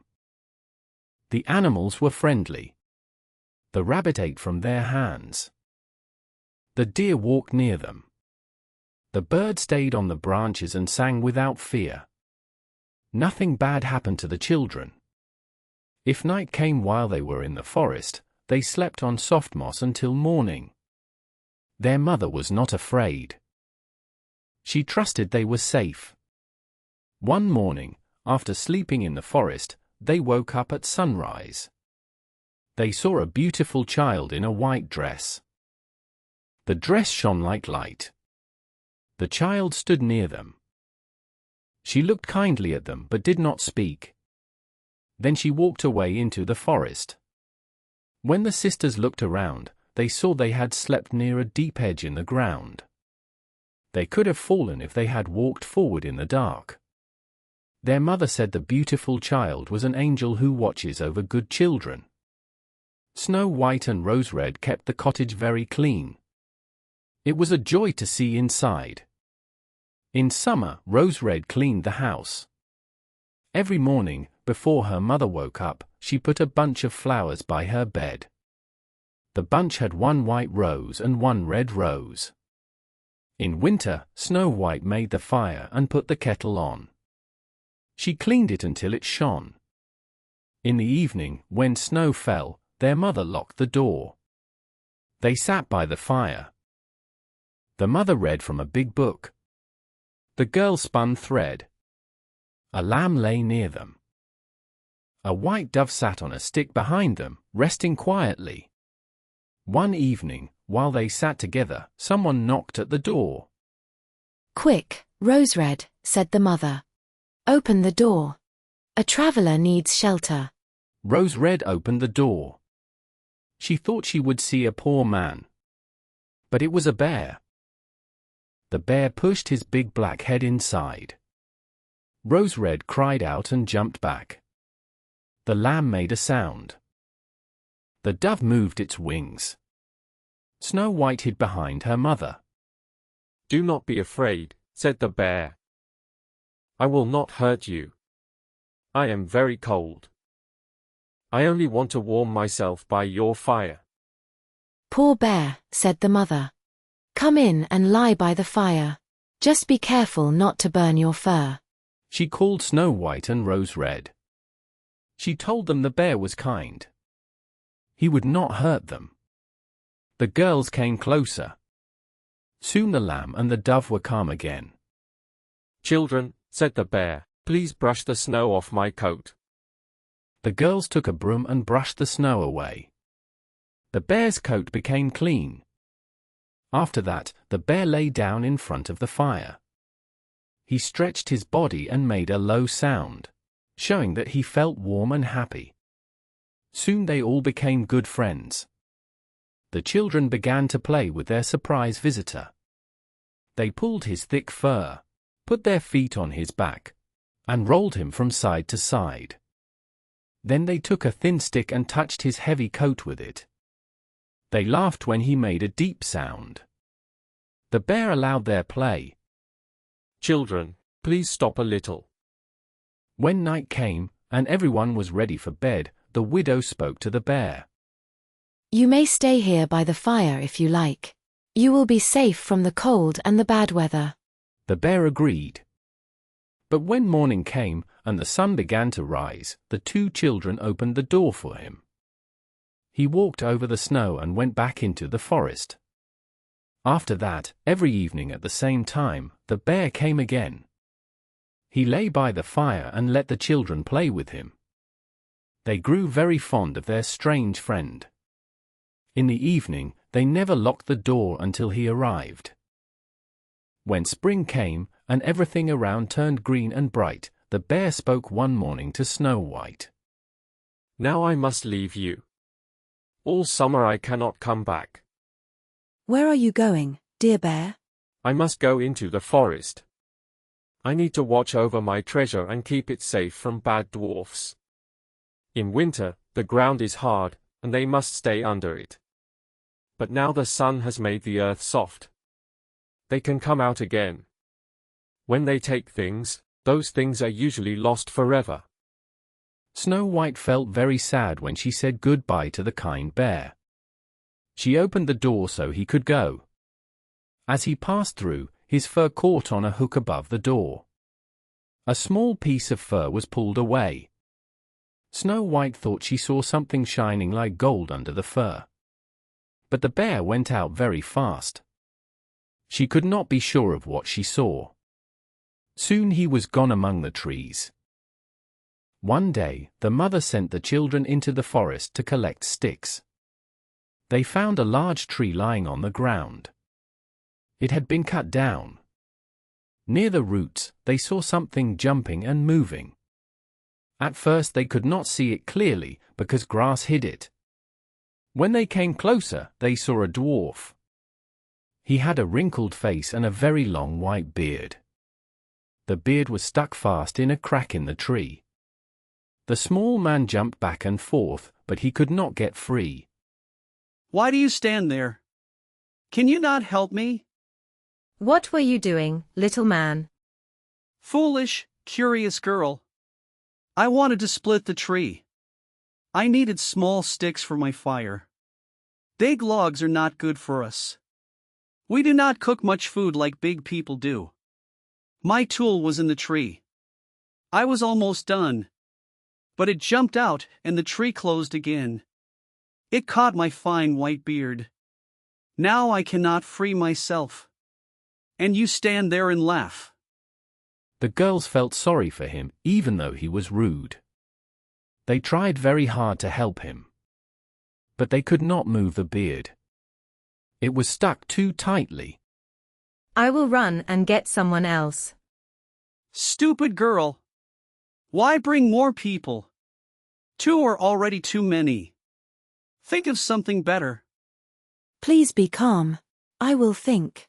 Suddenly she had an idea. She clapped her hands. She took out her scissors. In a moment, she cut off the end of the dwarf's beard.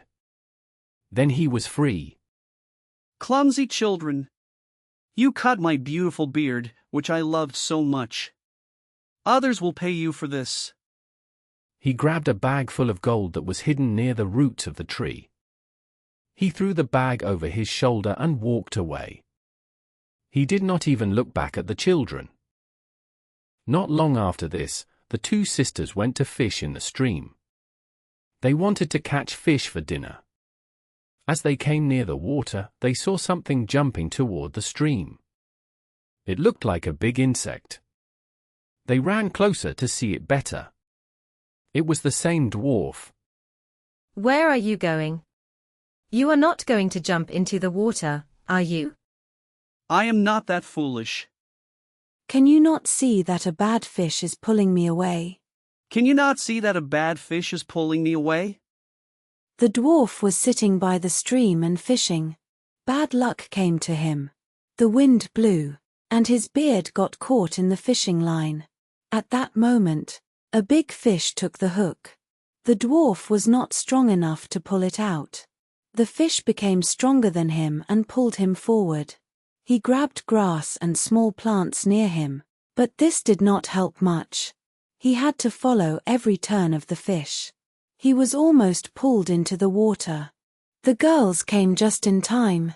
They held him tight and tried to free his beard from the line. But it did not work. The beard was too tight in the line. There was only one thing to do. They took out their scissors and cut off the tangled part. When the dwarf saw this, he became very angry. You are ruining my beard again. Now it is too small and ugly. I cannot show my face to my friends. I wish you had never come this way. Then he took a sack of pearls from the grass. Without another word, he walked away and disappeared behind a big stone. Not long after this, the poor widow sent her children to the town. They had to buy cotton, needles, ribbon, and tape. The road went over open land with many large rocks. Soon the children saw a big bird flying above them. It flew in circles and slowly came down. Then it suddenly dropped onto the rocks. At once they heard a loud cry. They ran to the place and saw, with fear, that the bird had caught the dwarf and was trying to carry him away. The kind children did not stop to think. They held the little man tightly and pulled with all their strength. They struggled for a while. At last, the bird let go and flew away. The dwarf stayed with the brave children. After a short time, the dwarf felt calmer. Then his small sharp voice spoke again. You held me far too hard. My little coat is torn and spoiled. You are clumsy and rude. Then he picked up a sack of jewels and slipped away behind a rock.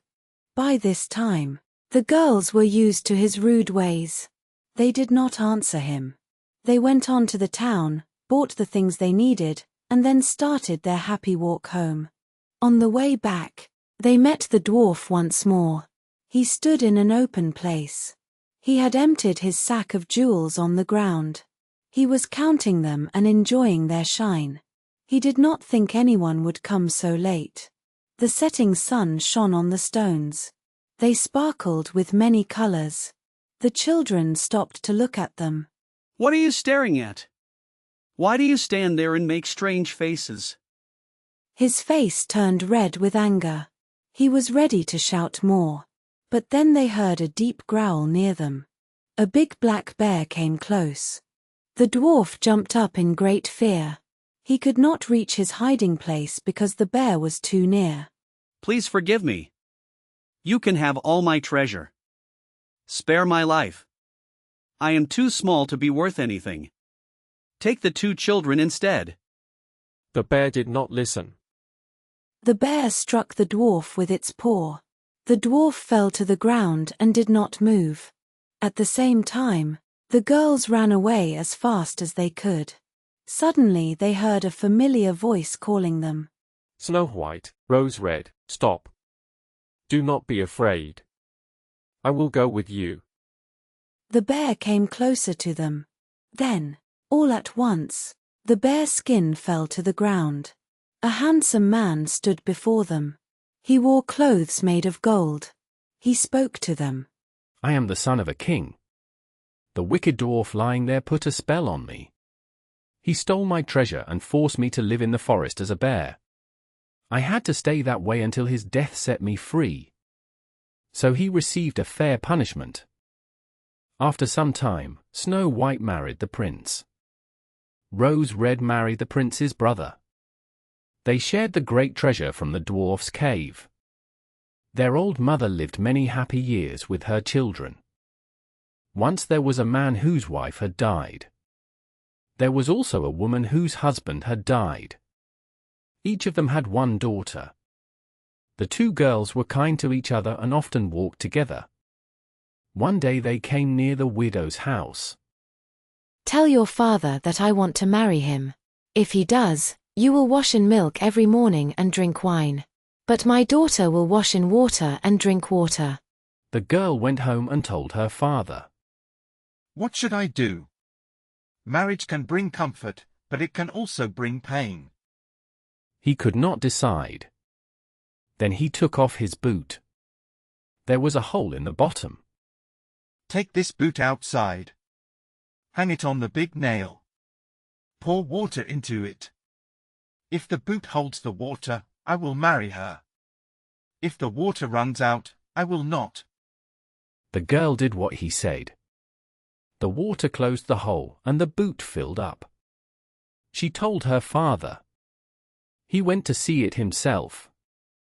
It was true.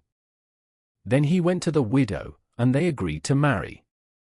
Soon after, they had a wedding. The next morning, both girls got up. The man's daughter received milk to wash in and wine to drink.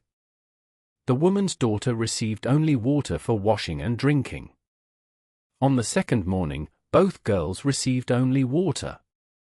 On the third morning, the man's daughter received water again, but the woman's daughter received milk and wine. This continued every day. The woman soon began to hate her stepdaughter very much. She was cruel to her each day. She was also jealous. The stepdaughter was kind and beautiful. Her own daughter was unkind and not pleasant. One winter day, the river was hard with ice. Snow covered the hills and fields. The woman made a cloak from paper. Put on this cloak. Go into the forest. Bring me a small basket of strawberries. I want to eat some. Please have pity. In winter there are no strawberries. The ground is frozen, and snow covers everything. This paper cloak will not keep me warm. The cold air hurts to breathe. The wind may tear the cloak, and the thorns may hurt me. Do not speak back to me. Go now. Do not come home without strawberries. This must be your food for the whole day. In her heart she thought the girl would freeze or starve and never return. The girl obeyed. She put on the paper cloak and took the basket. Everywhere there was only snow. She saw no green plants at all. When she reached the forest, she saw a small house. 3 little men were looking out of it. Good morning. Please come inside. She came in and sat near the fire to get warm. She began to eat her bread. Please give us some. Yes, gladly. She broke her bread and gave them half. Why are you here in the forest in winter? Why do you wear such a thin cloak? I must find a basket of strawberries. I cannot go home without them. Sweep the snow away from the back door. When she went outside, the 3 little men spoke together. What gift should we give her? She is gentle and kind, and she shared her food. I give her beauty that grows every day.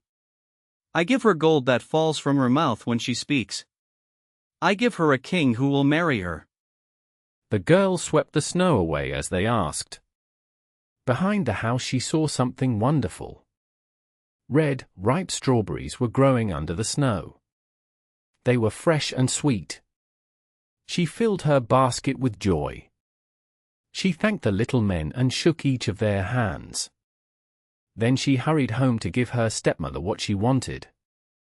When she entered the house and said good evening, a piece of gold fell from her mouth. She then told them what had happened to her in the forest. As she spoke, a piece of gold fell from her mouth with every word, and soon the whole floor was full of gold. Look at her pride. She throws money on the floor. But in her heart she felt angry and jealous. She also wanted to go to the forest to find strawberries. No, my dear. It is very cold. You will freeze. But the girl kept asking and did not stop. At last her mother agreed. She made her a fine warm coat of fur. She also gave her bread with butter and some cooked meat for the way. The girl went into the forest and soon came to the small house. The three dwarfs looked out again. She did not say hello. She walked past them and did not look at them. She went inside, sat by the fire, and began to eat her food. Give us some. I do not have enough for myself. I cannot give you any. There is a broom. Go and clean the back door. Clean it yourself. I am not your servant. When she saw they would give her nothing, she went outside. The three dwarfs spoke together. What shall we give her? She is rude and full of envy. No one can wish her well. I wish that she becomes uglier every day. I wish that a toad jumps from her mouth when she speaks. I wish that her life ends sadly. The girl looked for strawberries outside, but she found none. She went home in a bad mood. When she opened her mouth to tell her mother what happened, a toad jumped out at every word. People ran away from her in fear. The stepmother was now even more angry. She kept thinking of ways to hurt her husband's daughter, who grew more beautiful every day.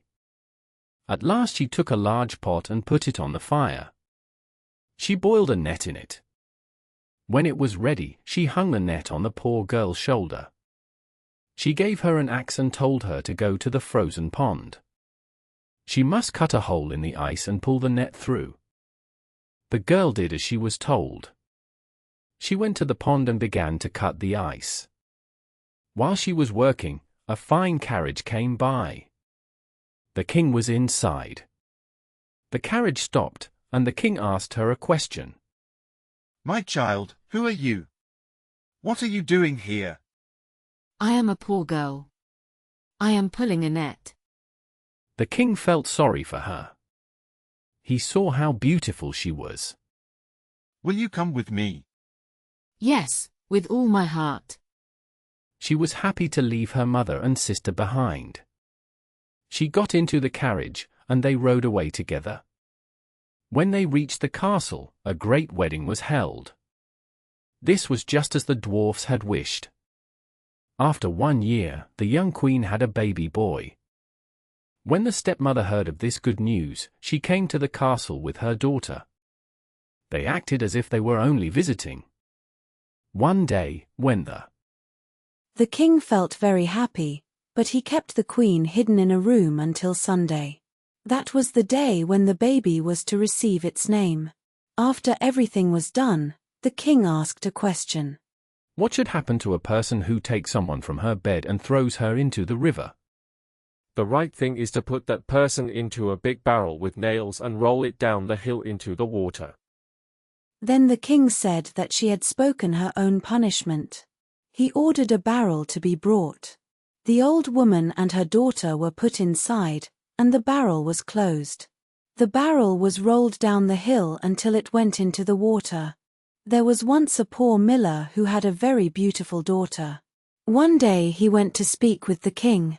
He wanted to sound important, so he said that his daughter could spin straw into gold.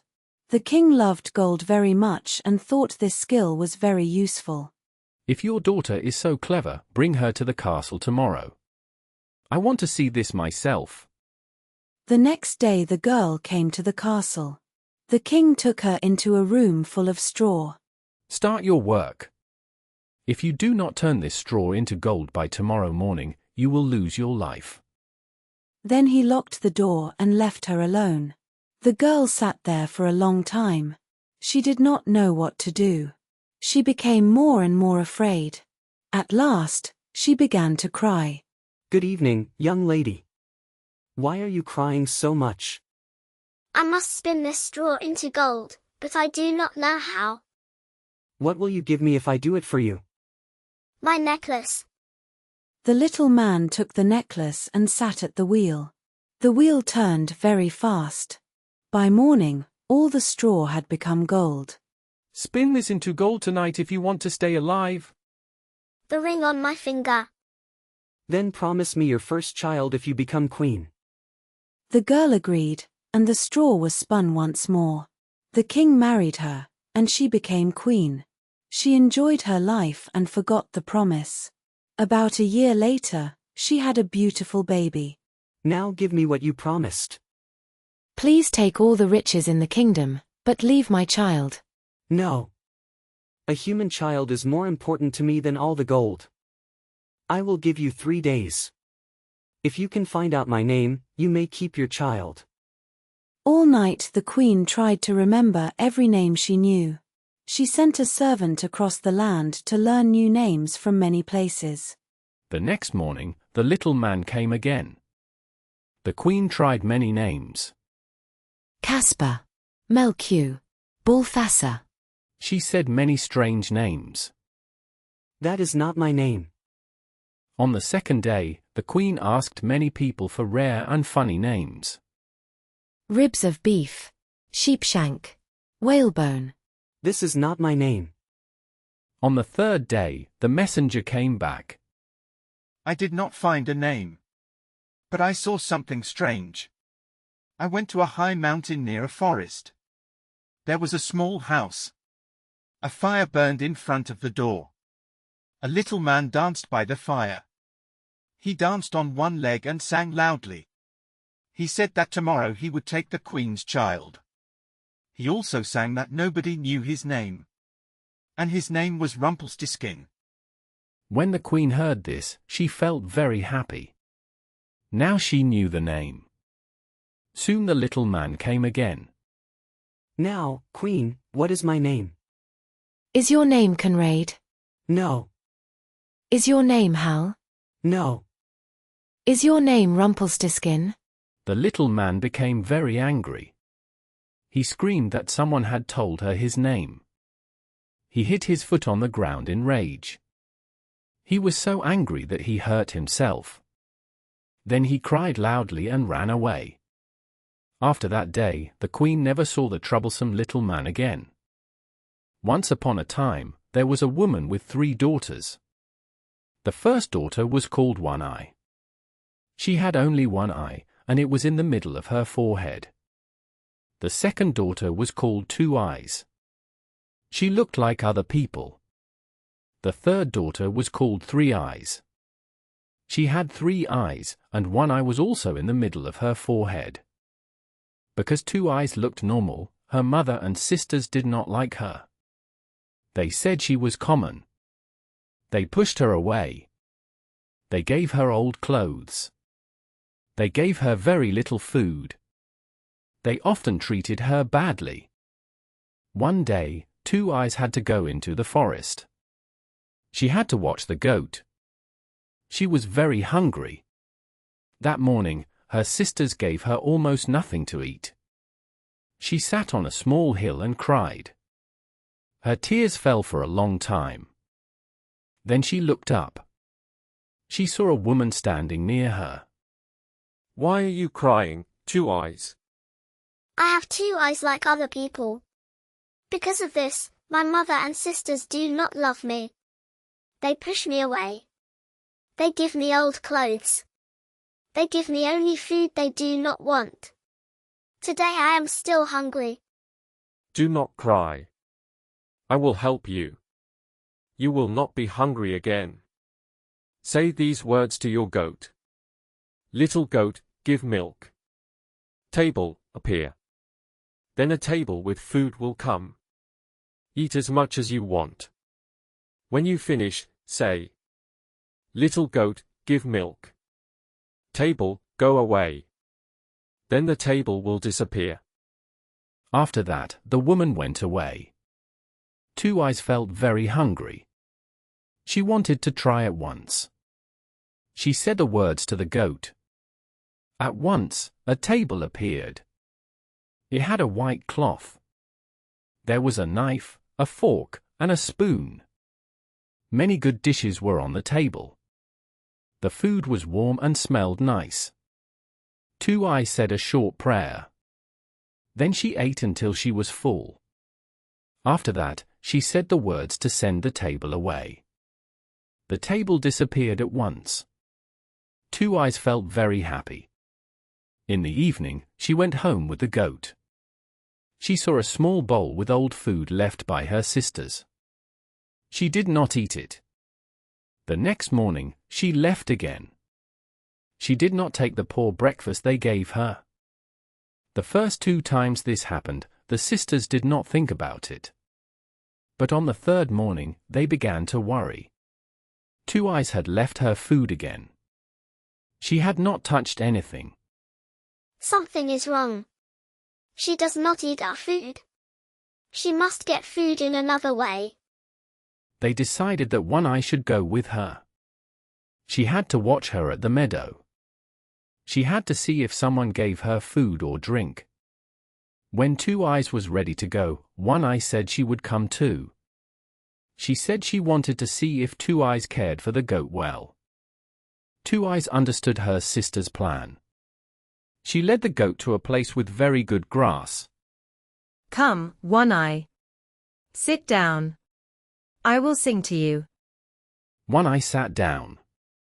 She was very tired from walking in the hot sun. Are you awake, One Eye? Are you asleep, One Eye? After some time, One Eye fell asleep. When One Eye was fully asleep, Two Eyes brought out her table. She ate and drank as much as she needed. Before One Eye woke up, the table was gone. Come, let us go home. While you slept, the goat could have run far away. They went home. Two Eyes again did not eat her food. The mother asked One Eye what she had seen. One Eye had to say that she fell asleep and saw nothing. The next morning, the mother sent Three Eyes. She told her to watch Two Eyes and find out who gave her food. Three Eyes went with her sister and said she wanted to see if she cared for the goat well. Two Eyes understood this too. She led the goat again to the best grass. She asked Three Eyes to sit down and said she would sing. Three Eyes agreed. She was very tired from the long walk in the hot sun. Are you awake, Three Eyes? Are you asleep, Two Eyes? She sang these words again and again. After a while, Three Eyes closed 2 of her eyes and fell asleep. But her third eye stayed open. She then closed it on purpose and pretended to sleep. She was still watching. Two Eyes thought it was safe. She said the magic words, and the table appeared. After she had eaten enough, she said the words again, and the table went away. Come, let us go home now. At home, Two Eyes did not eat again.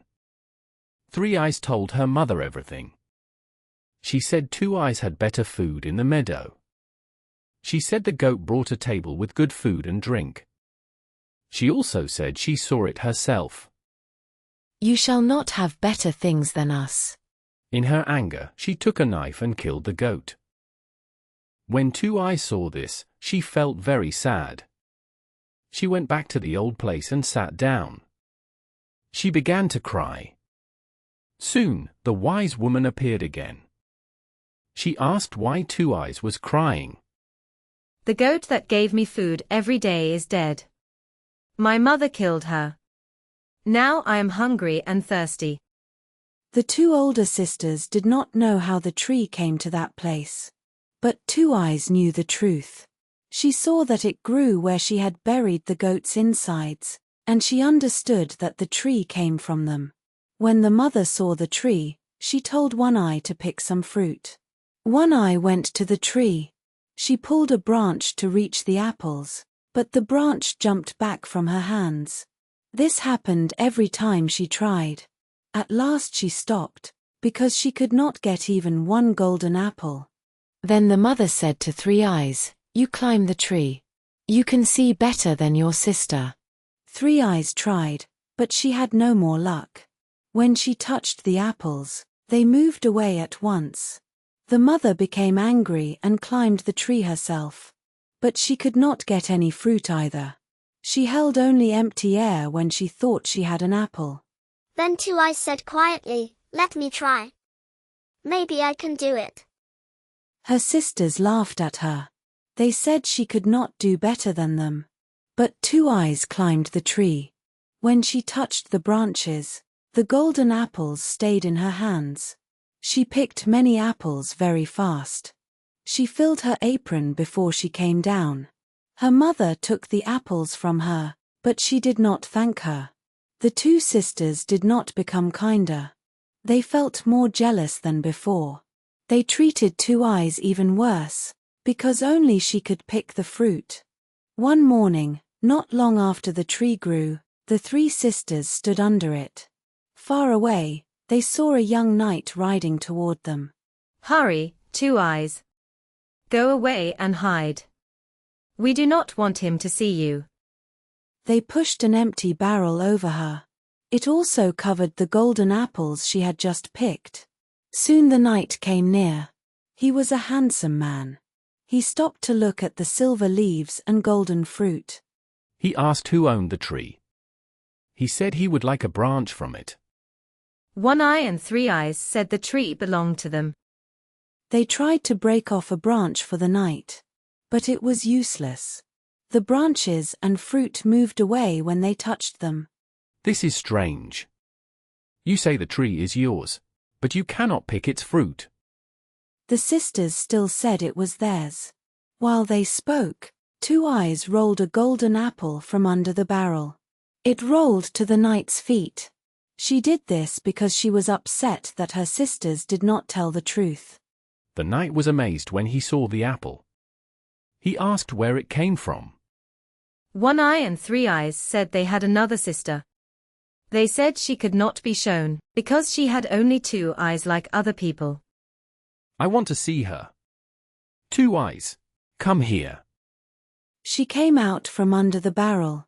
The knight was very surprised by her beauty. Two Eyes, can you break a branch from this tree for me? "Yes, I can. The tree is mine." She climbed the tree and easily broke off a branch with silver leaves and golden fruit. She gave it to the knight. What can I give you in return? Two Eyes said that she suffered every day. She was often hungry and thirsty. She felt unhappy from morning to night. She asked him to take her with him and save her. The knight lifted Two Eyes onto his horse and took her to his father's castle. There he gave her beautiful clothes. She had enough food and drink every day.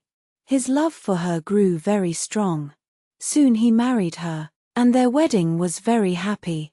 The two sisters were very jealous when the knight took Two Eyes away. But they comforted themselves. They said the wonderful tree was still theirs. They thought people would stop to look at it and praise them. They believed their luck would come. But the next morning, the tree was gone. With it went all their hopes. On that same day, Two Eyes looked out of her window. She saw the tree standing in front of her room. It stayed there. For a long time after this, Two Eyes lived a very happy life. One morning, two poor women came to the palace and asked for help. Two Eyes looked closely at the women's faces. Then she knew they were her sisters, One Eye and Three Eyes. They were now very poor, and had to walk around and ask people for food each day. Two Eyes welcomed them kindly and asked them to come inside. She looked after them, and after some time, they felt sorry for the bad things they had done to her when they were young.